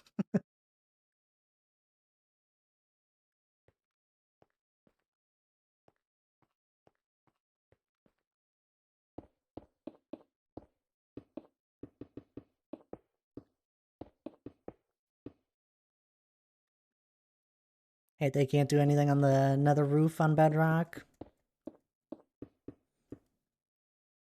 Yeah, another thing.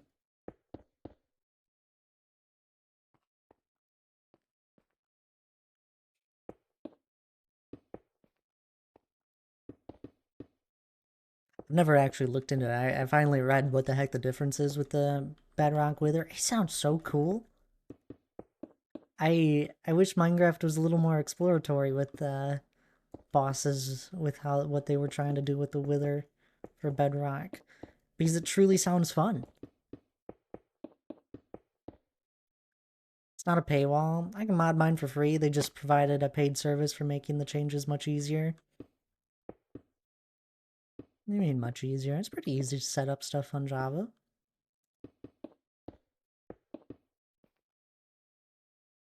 Main world is in day 7,779.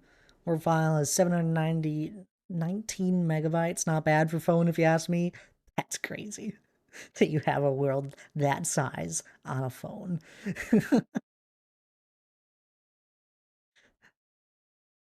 Note that it's quite easy for you. It's not easy for John Q Public. Who's John Q Public? I'm assuming you're just making fun of me.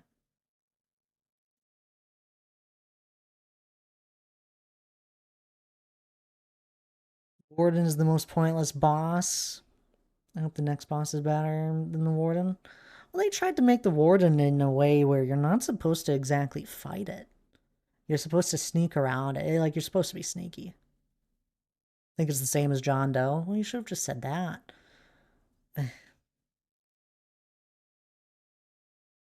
Average person, it's not easy for him.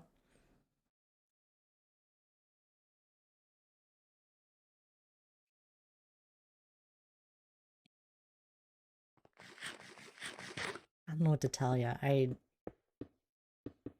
If you're not able to learn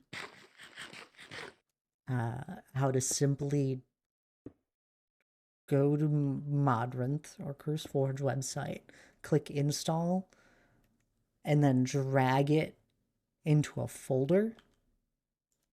I don't know what to tell you. You missed learning some basics of computer stuff. And it's probably a good skill to learn because computers are used so often.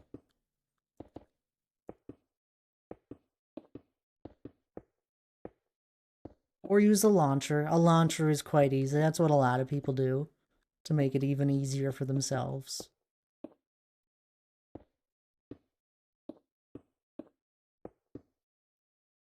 Not that they can't, it's that they don't want to.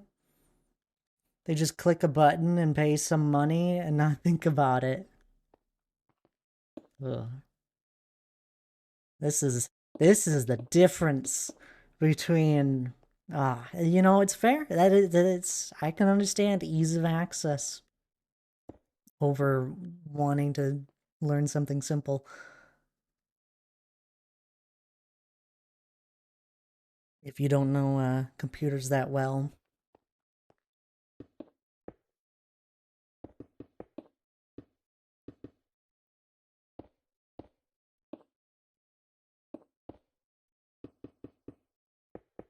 Or how to use your file system.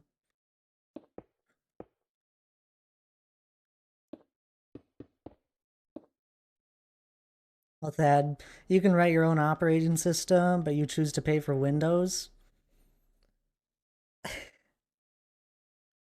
But you choose to pay for Windows. There are those who would call writing in OS simple. I'm not complaining about Windows right now, Donk. Are you? Is there something wrong with the idea of wanting to do something that is free? Hey, not that. Up until a year ago, I hadn't used a computer since the 90s. It was pretty overwhelming to get caught up.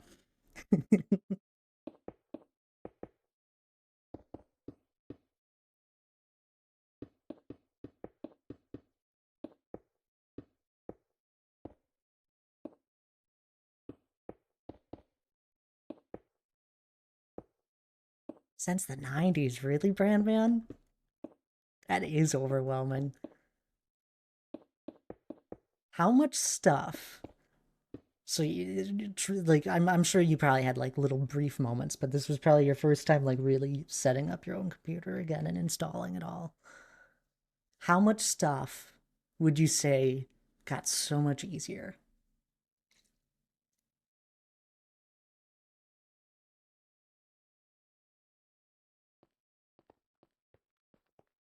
Or were you sitting there looking at the screen and you're like, this is stupid. Why are there so many buttons?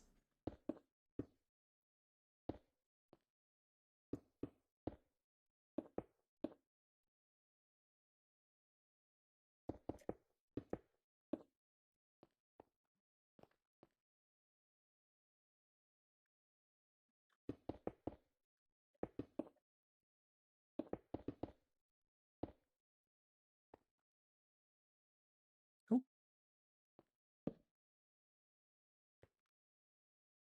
I only played console games until a couple years ago, so I know how to use PCs. Not to the point of altering the way games work with mods, etc.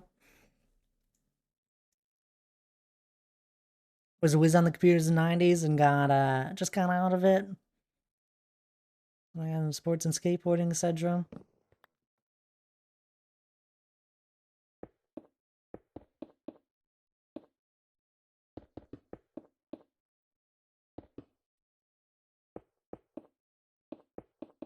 I do agree with Tommy's way. A lot of people do use launchers. I don't enjoy using launchers myself. I usually just stick to the normal Minecraft launcher. But those make it so much easier even. Because those will make sure everything's up to date and compatible. Usually. Make sure things are up to date.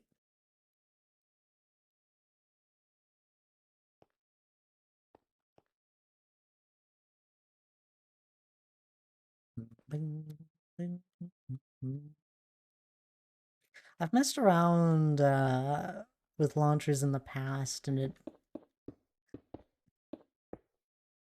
I just didn't enjoy them as much.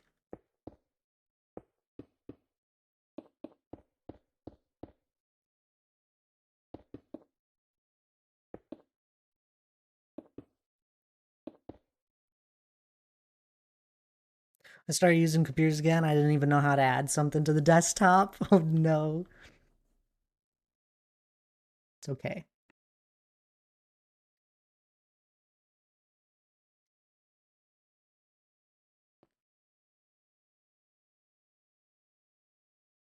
Hey, but you got there.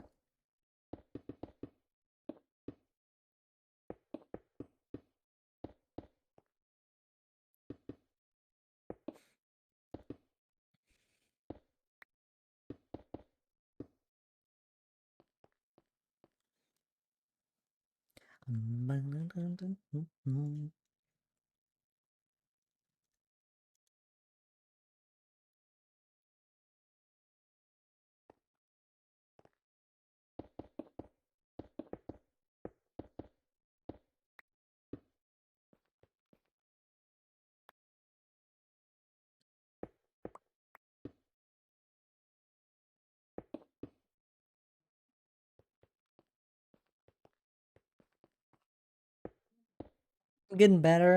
It's definitely handy to know. I learned so much within 6 months that my brain felt fried. Almost had a panic attack as well. Oh, Brendan.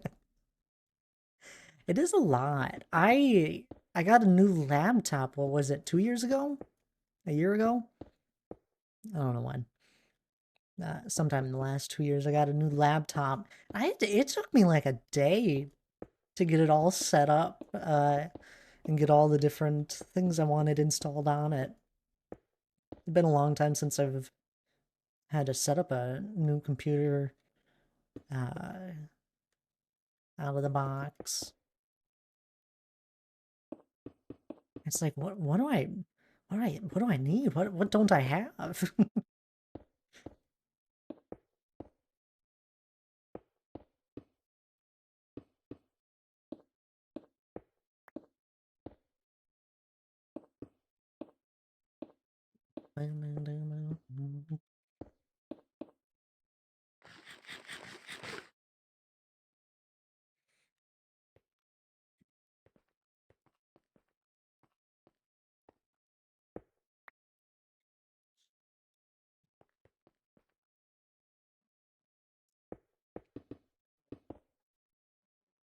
Learn the basics of computers. Elgato.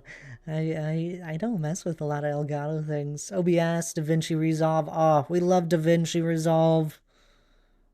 An amazing free software. And so on within 6 months. Still don't know how I did it. How I did it.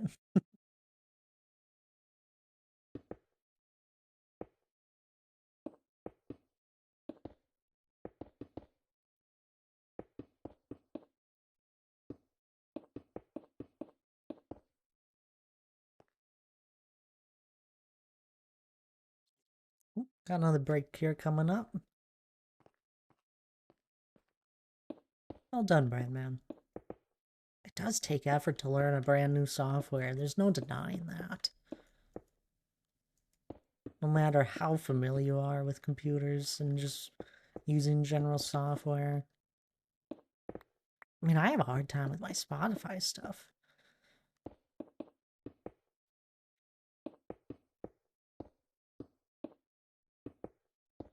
Mithril, hello there. Welcome on in. How are you? You throwing 100 bits at me, my goodness. Here, take these, they might help. What are you doing throwing 100 bits at me? Thank you so much, Mithril. Enjoy the lurk. Sunday morning work lurk. Oh, enjoy the work and lurking. I appreciate you popping on in the bits. My goodness. And Donk hitting a 60 stream streak. Well done, my goodness. It's the third one I've seen here today. The curiosity took over. I got so curious how all that stuff worked that I wanted to learn it. That's what you need. Is simply the curiosity. That is definitely what you need. That's how I learned almost everything. when it came to any technology. I just simply learned it on my own. Because I was curious.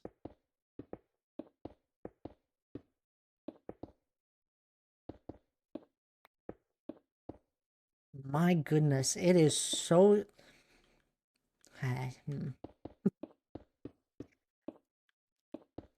There is so much stuff out there to help you to learn things nowadays.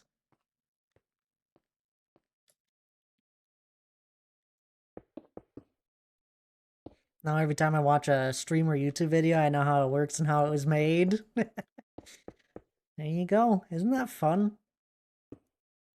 Even if you just get like a high overview of some of it, it's always interesting to learn it. Anywho, I do have to take a quick break here. I'll catch up on messages after that. This is a good time for anyone else to take a break as well. Please do stand up, grab a drink of water, take care of yourself.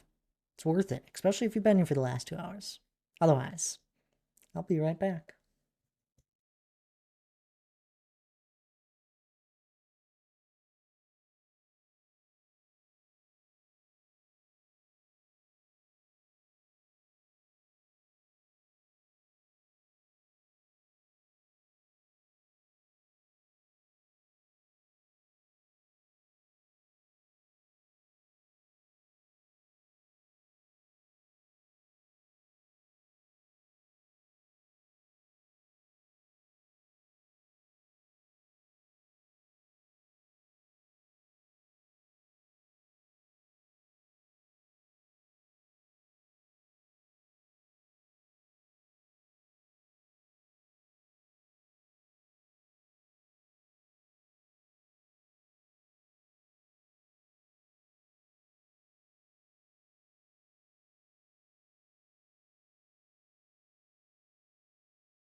Alrighty, I'm all back.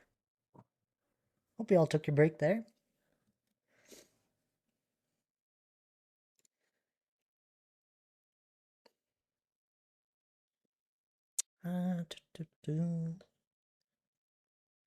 My first time I ever played Minecraft on the computer was version like 1.7. I remember button mashing the keyboard because I didn't know how to move. What button is it? It's gotta be one of these.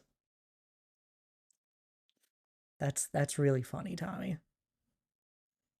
That was the same way with Souls-like games, like Elden Ring. I didn't know the game had lock-on mechanic.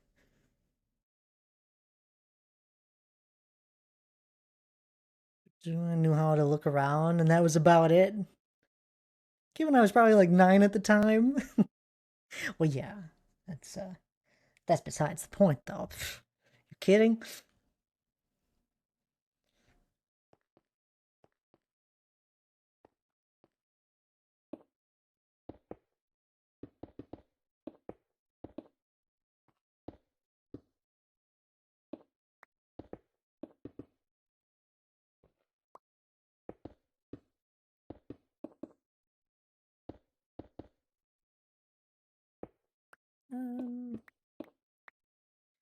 I might actually make this bit of a plateau here.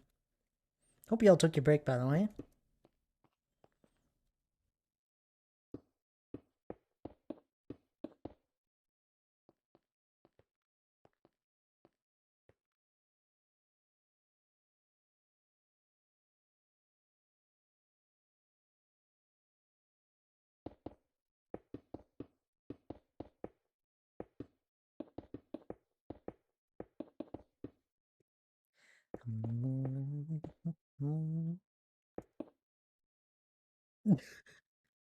Hi, Cinnamon.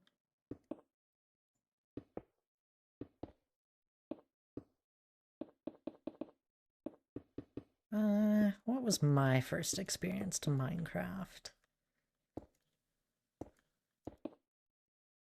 Trying to remember. I remember seeing people play it on a computer, and then I didn't really start playing it until,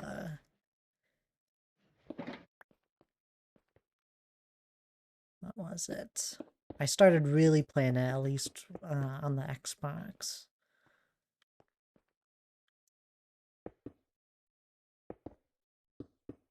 And I remember some of the moments where it's just like, I'd see someone has glass, and I was like, how do you get glass? This game has glass in it? It's like, yeah, you just throw sand in the furnace. It's like, oh, of course. That makes sense.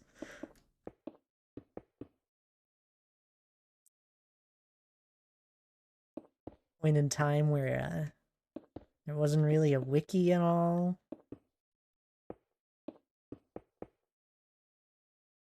You only knew what you knew.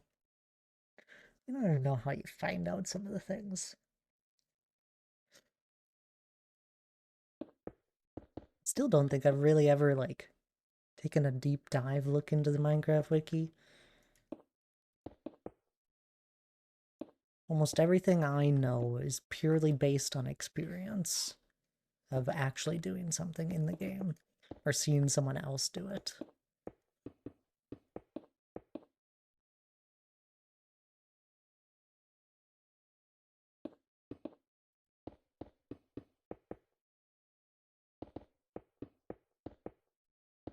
Ugh, my first actual house was dreadful.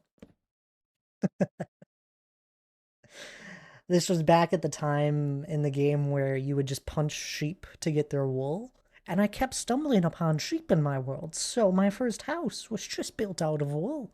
Like the first little floor of it, just to make something before it got too dark.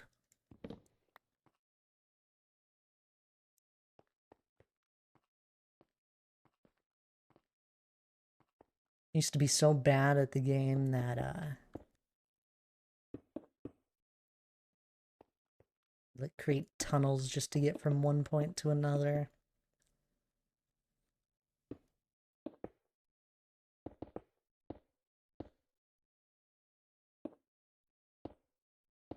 Those were fun days. Fun days with Minecraft where you didn't know every little thing.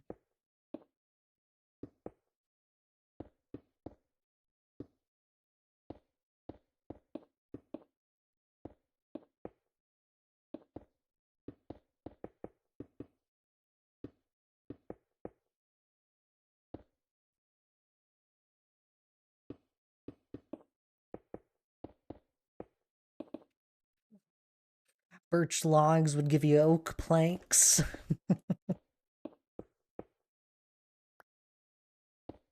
I think. No. Did they even give you planks? I don't remember. I think they did. Everything gave you oak.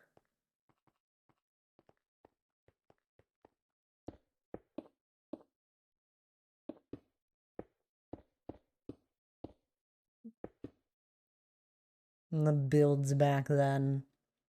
Dreadful, I tell you. Dreadful.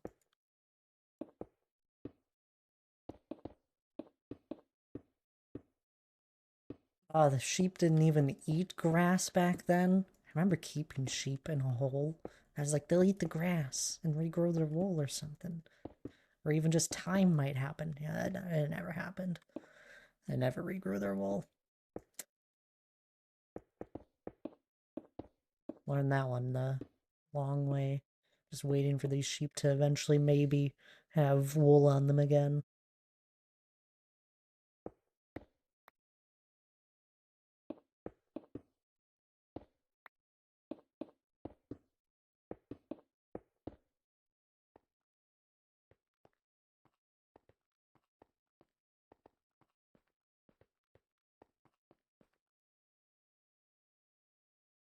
The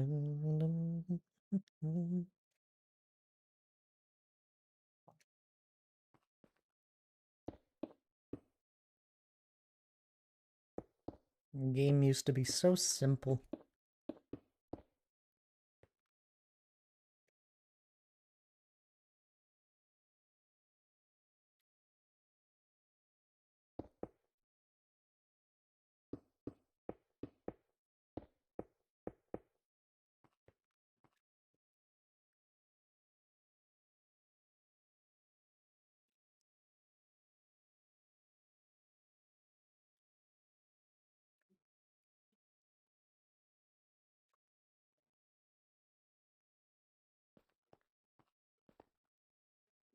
Any of you guys remember your first house in Minecraft? Even if it was just in a cave.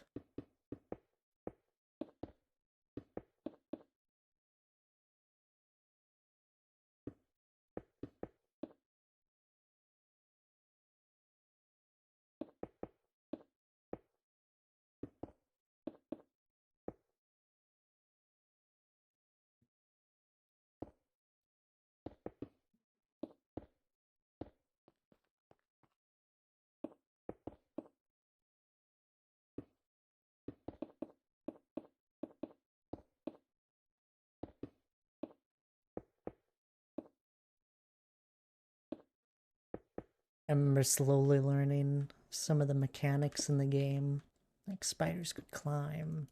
So if you ever had one like chase you into your house, something like that, or something along those lines, a spider would always end up climbing up on top of your house and wait up there until the morning or something and then like pounce down on you. Or even just in the nighttime, you'd go running into your house. You couldn't sleep because there's monsters nearby, so you'd go out to try and take care of them. And it'd be a spider up on your roof that would jump at you. So my deterrent to that was you'd just, you would build a roof on it with stairs, and you would just have the stairs overlap it, so that the spiders would no longer go on to your roof. They would get stuck right at the top of where the stairs would overlap. Be a little easier to notice. The mansion I built out of gold and diamond blocks. No shape, but I remember thinking it was so cool because it was so big. Probably just a big square open box.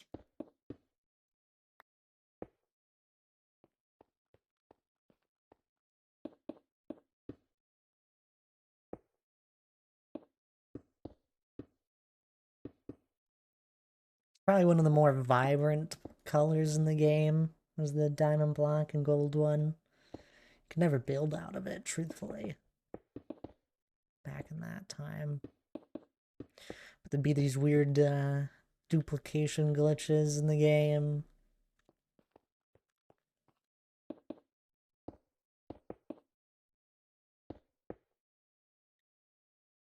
That's what MCP is, Minecraft Pocket Edition. Oh, I couldn't figure it out when Donk was saying that before.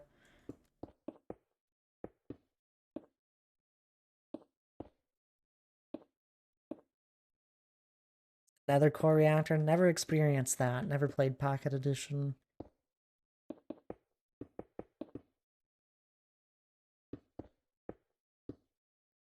Anna knows the nether core reactor, though.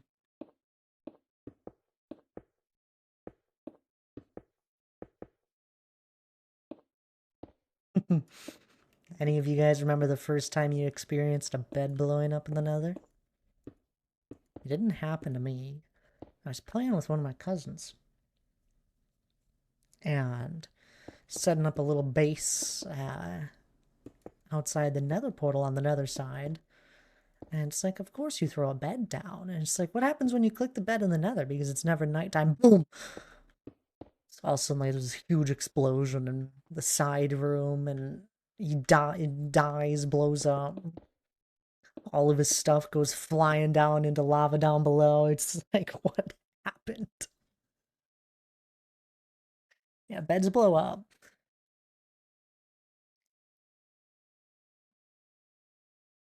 Never forget that moment.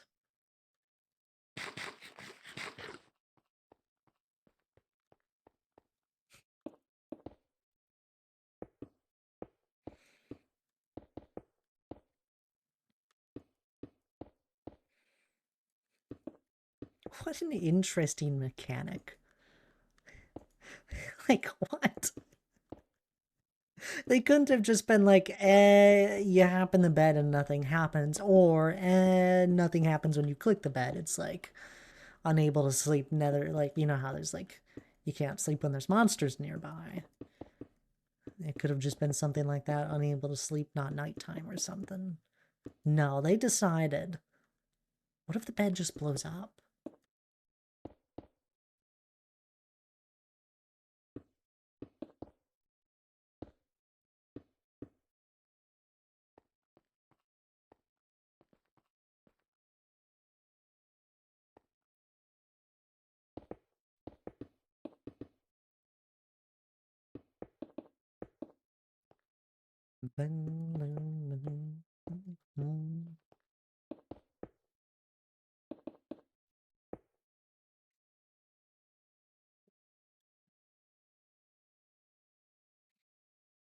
Fascinating thing.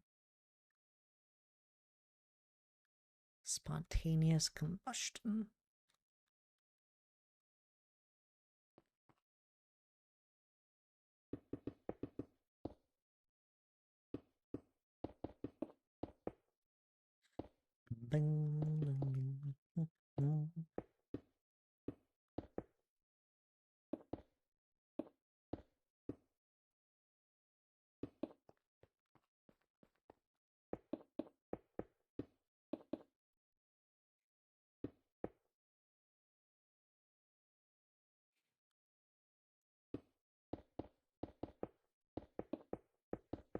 How much stone have we placed today? My goodness.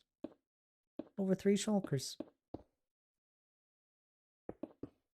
Making good progress.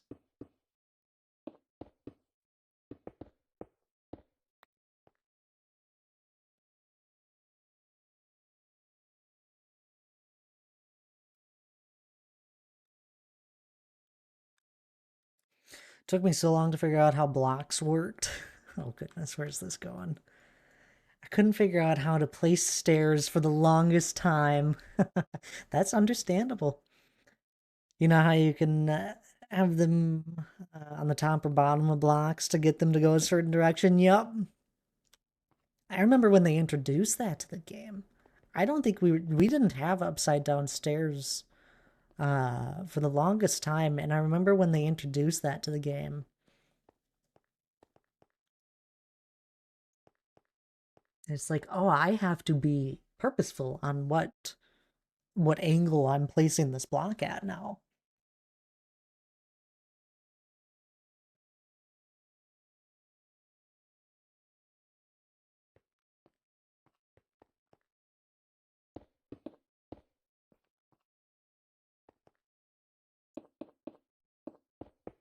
Used to not be able to rotate logs either. It would just, you'd place it and it would just go the standing up and down. It wouldn't have any of the rotation to it. I remember in 1.8 thinking it was so cool. There were different variations of doors. That was a cool update. That was 1.8. It was that long ago. My goodness.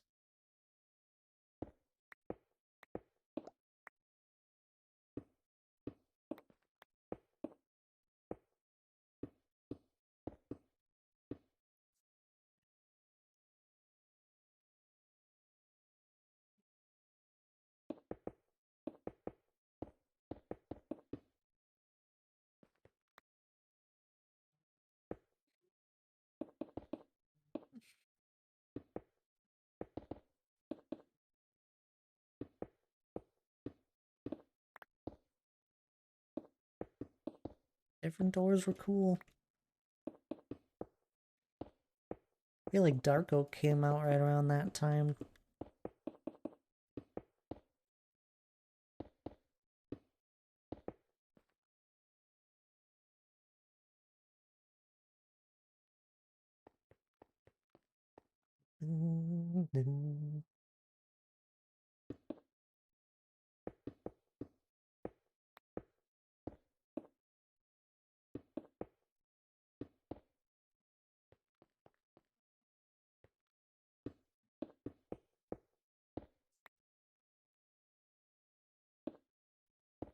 Was Dark Oak the first 2x2 tree? No, it had to have been jungle.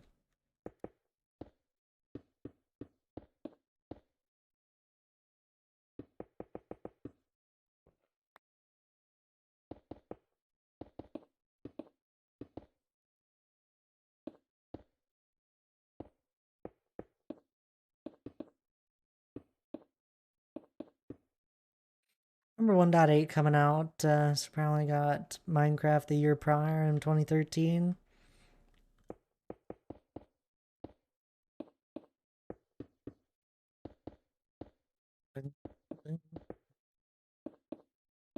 I'm farming wither skulls. I wish Bedrock had easier wither skeleton farms to make.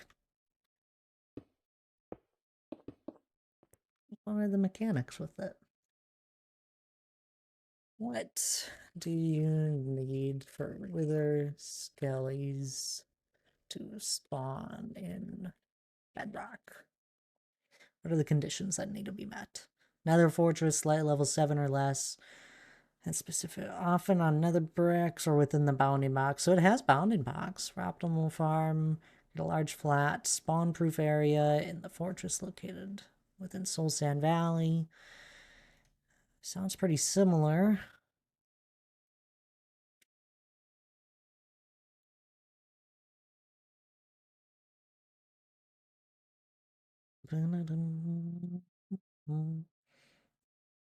That was 8 years ago. We're not gonna look at that Reddit thread. They're a lot easier in Java. What's the difference? When I could tell, it seems pretty similar. I truthfully don't know the difference. You can say it's a lot easier on Java, and I don't know what that means.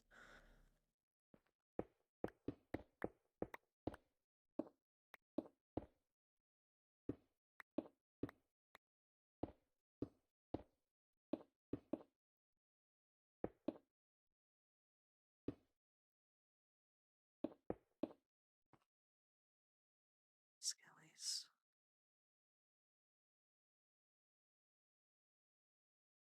Wither skellies can spawn light level 0 to 7 in groups of 5, 2 to 3 on Bedrock only, so that makes it a little bit more rare. Large structure, bounding box, and complete another fortress. A large bounding box. There are only mobs with a road to spawn another fortress.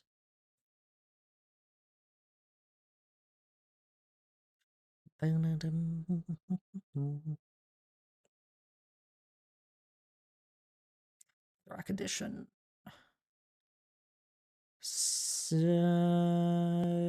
You guys have a higher looting percentage chance. That probably evens out the spawning amount for group size.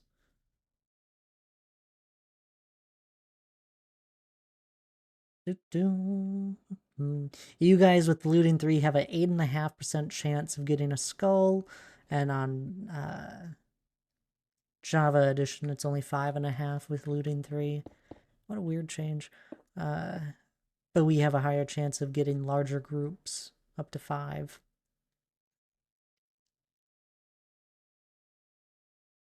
Spawn weight. I don't know what spawn weight means.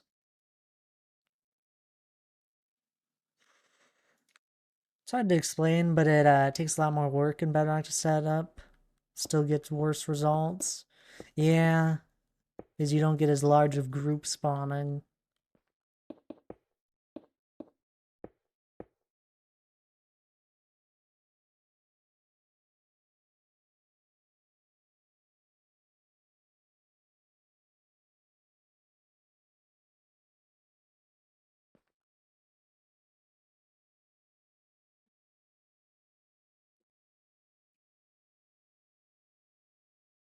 Some crazy experience logic built in.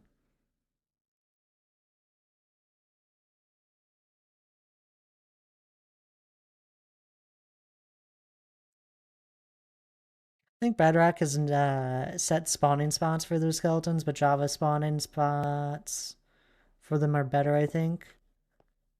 Yeah. It says specific spawn locations.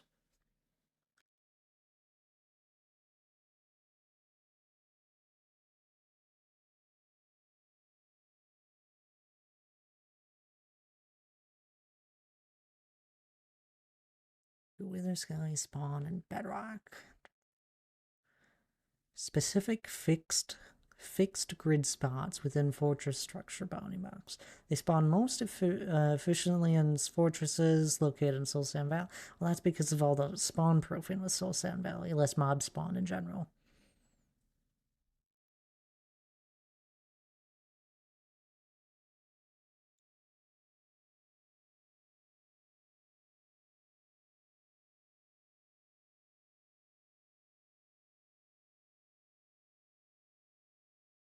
I don't know.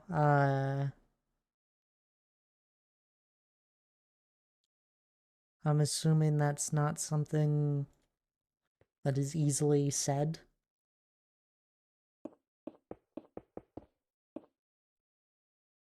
Because I can tell that they apparently has specific spawning spots within the fortress, apparently. And it's a fixed spot that isn't, like, movable, just like a bounding box. But it's different.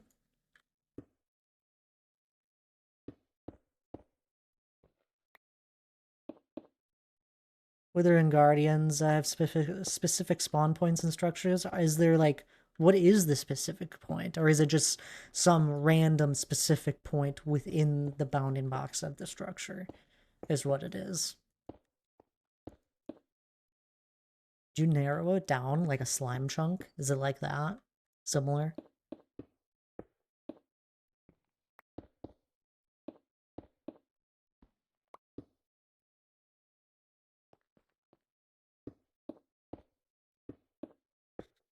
You have to go into creative mode and use command blocks to find spawning points to find the best results. You can. It's a series. It's a series of blocks in the bounding box. Series of blocks in the bounding box. Fascinating.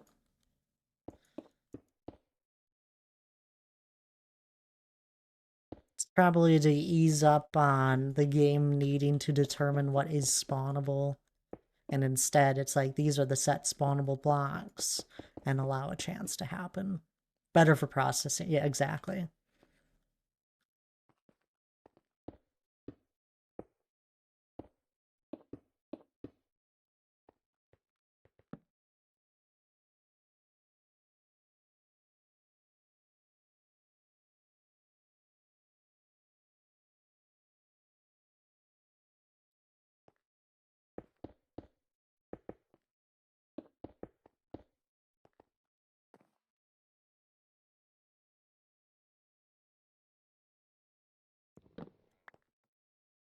Bing, bing.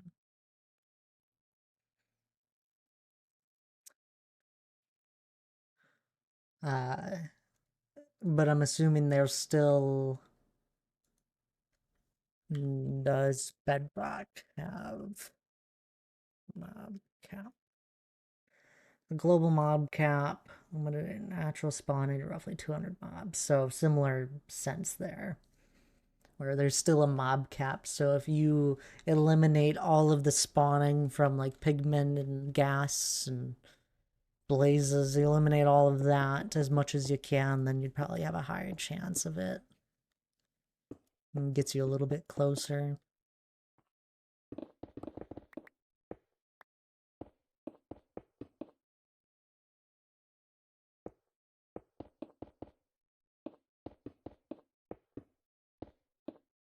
Can't be that vastly different. I guess it would be. I don't know how often the spots are. The series of blocks. The specific blocks. Like, is it just one random block, or is it a chunk?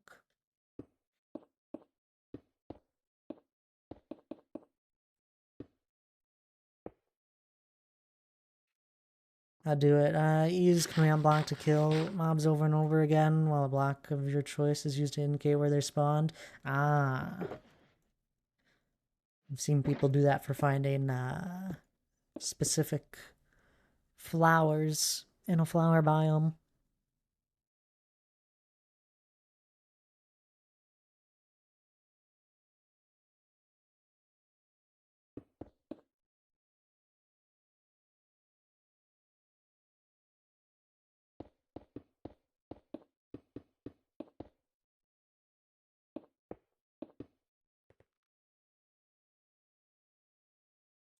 Do visual.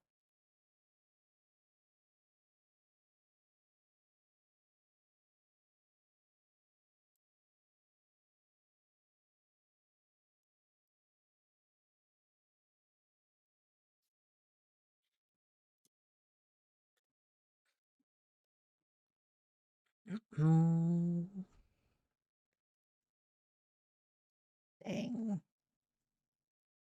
There's no easy visual. That just pops up.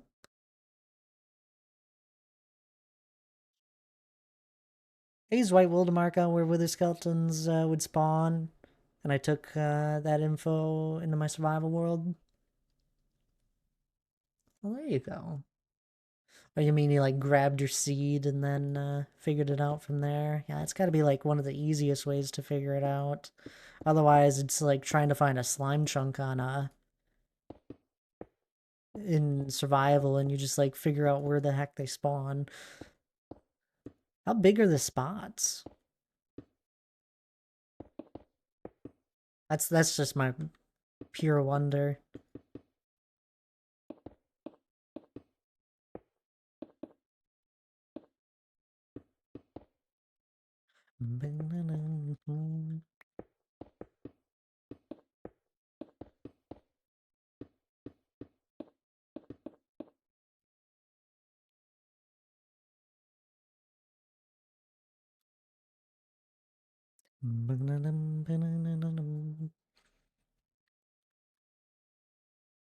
They're single blocks separated throughout the fortress. Single blocks. One block. Wow.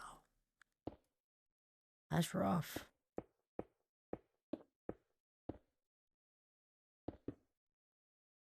Ah, Tommy, I got just the thing for you. Put it in a boat and grab a lead. You can lead a boat now. So easy for a villager moving.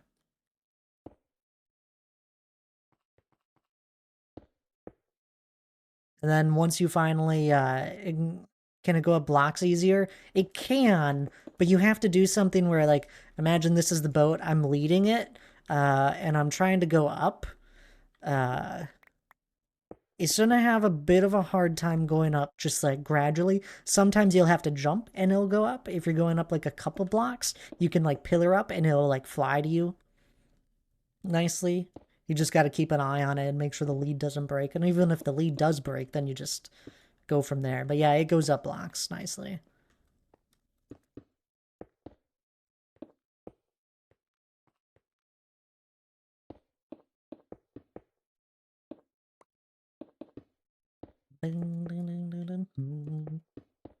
Single blocks.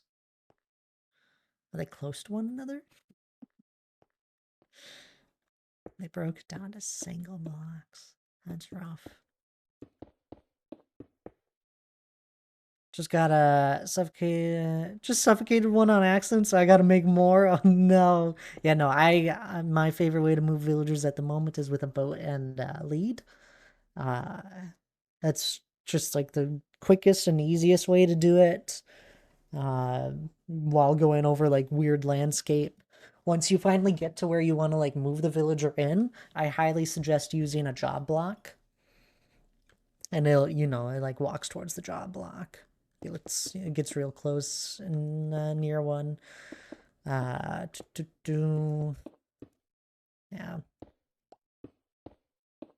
Makes things a little bit easier.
I do think, one of my favorite ways still that is as straightforward as possible for moving villagers, still just minecarts.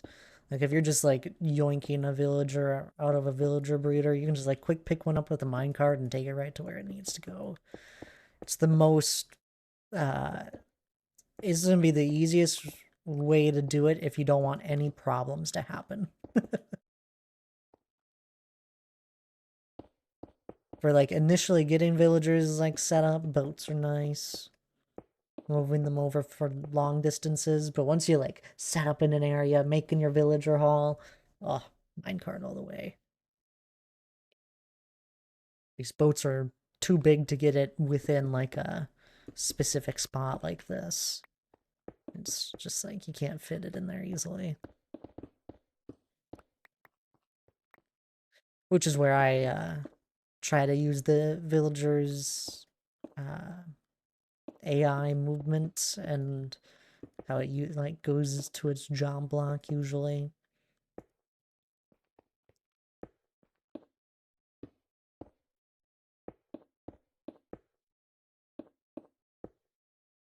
I will say, if you do ever run into a moment where a villager has a profession and it can't lose it for the life of it, and you've destroyed the job block, what happened is that it picked it up, you dragged it too far away from its profession, you broke the job block, and now it's not close enough to that job block to realize that it no longer has like the job block is no longer there. And the easiest way to fix that, if you're not patient, is just to let the villager go walk back over to where you broke it, and then it'll lose it as it gets within like 7 blocks. It'll lose it because it's like, oh, it's not there anymore. I'm no longer employed. One of those weird small things where if you bring it too far away, it doesn't register its job block as well. I think eventually it'll lose its profession, though, after like a day of not accessing its profession.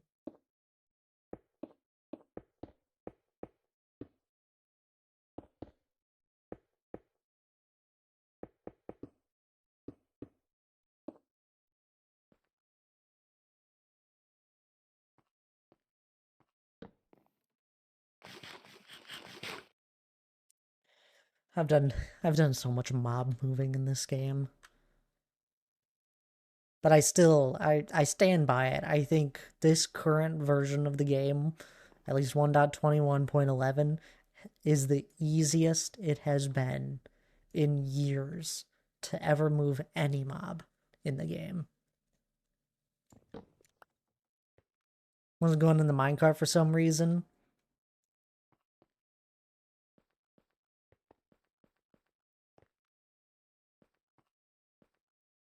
I don't even know how to explain it to you to make it easily access a minecart.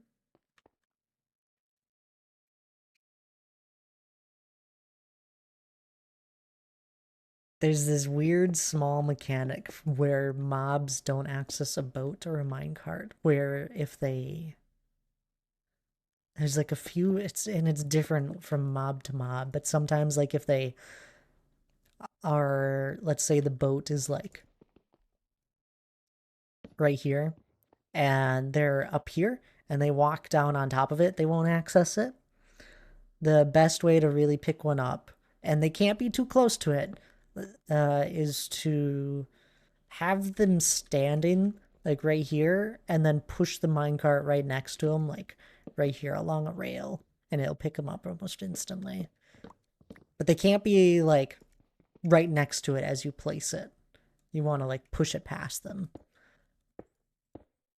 if that makes sense. Charlie, hello there. It's going well. How are you?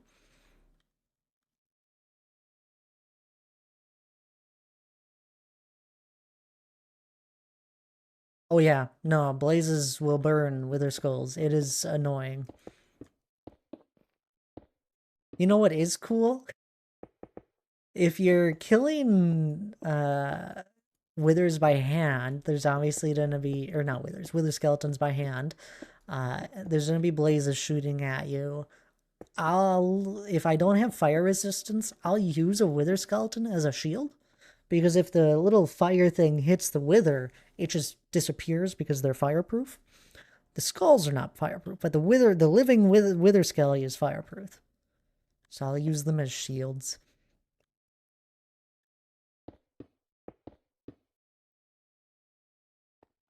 Spent a couple hours mossing over a whole mountain mower last night for no other reason than it looks cool in a place I don't go to often. You made Moss Mountain. Moss Farm was MVP. Was it? Oh, I'm glad you got good use out of your moss farm. We love moss farms. Great addition to the game.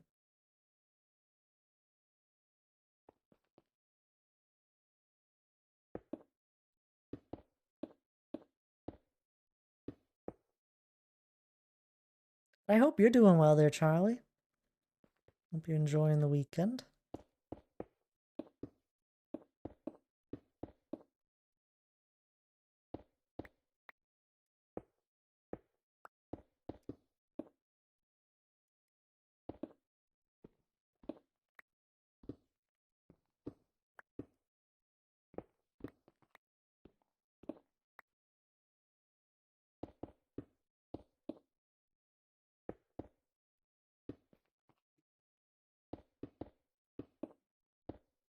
Very, very busy studying, but I'm on break right now.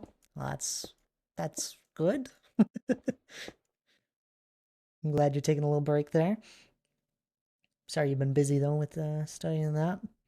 Love terraforming with moss because it makes the landscape look Icelandic. Love the Icelandic landscape.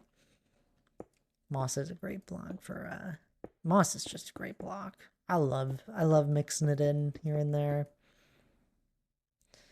If they are fireproof, how does it not make sense the skulls can burn up? I don't know what to tell you, Brand Man. There's many things like that that just don't make sense. For example, beacons are made out of obsidian. Obsidian is blast proof. Beacons are not blast proof.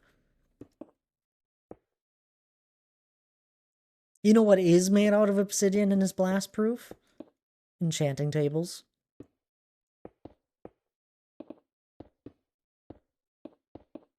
But a beacon's not.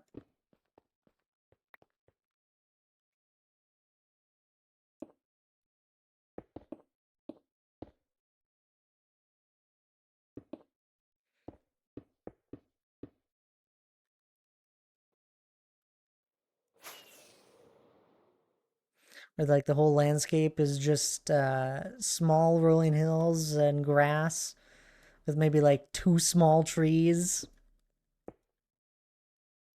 That's how I kind of want my hilly plains biome to feel like, Charlie. Oh, we can barely see it, but that's kind of what I want there. We definitely have to mix in moss at some point, but I don't want a lot of trees. A Bohemian farm uses moss. Oh, that's a fourth shulker near the end of the stream. That's gonna be all I got. 3 stream streak from Charlie. Thank you so much.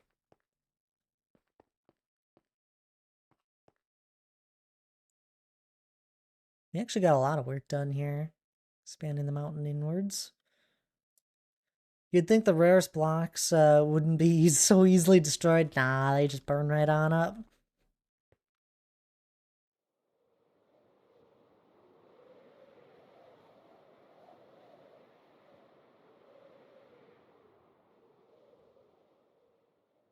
Gone diving after wither skulls before.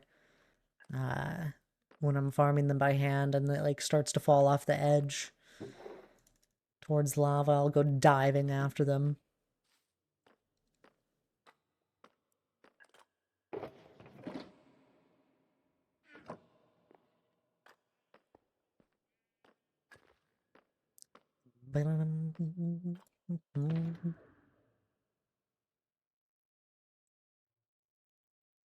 I'd give you some of my beacons if I could, Brandman.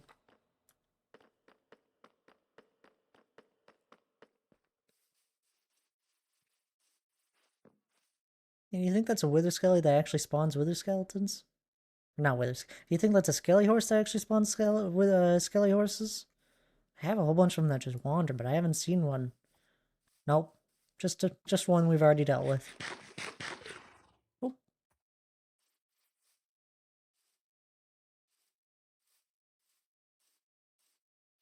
I haven't seen one in a while. Skelly horse that spawns in more of them with the lightning strike and that. It's been a while.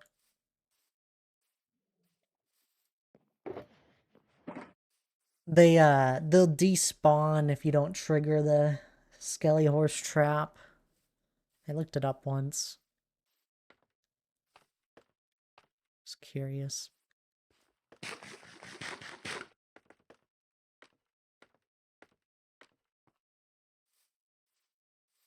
But yeah, I definitely want my hilly landscape to be a little bit more barren on the trees. Not that there's none, just some less. I definitely want to get some more boulders. Just to break up the greenery. Like I really love how my plains biome came together. I'd love to kind of mimic that over to the hills here. But anywho, just about 3 hours into stream. I do think I'm gonna begin wrapping it up here. Don't go anywhere just yet though, we'll always raid out. I like it where there is just like one tree max, just straight landscape. Yep. We'll see what I come up with eventually. At the moment, I just don't even know where to add a tree. I think one of my favorite trees at the moment is that one right there. It's just out on this like sort of peninsula-like area. I really like how it just is alone there. Have a good rest of your day. You as well there, Daryl. Let's find someone to raid, huh? Ooh, do. Not too many people live today. I don't know who this is. That's live. Oh, MCA's live. Let's go say hi to him. Looks like he's doing some creative building. Great builder in Minecraft, does some crazy things. He'll show you around, though. You'll see.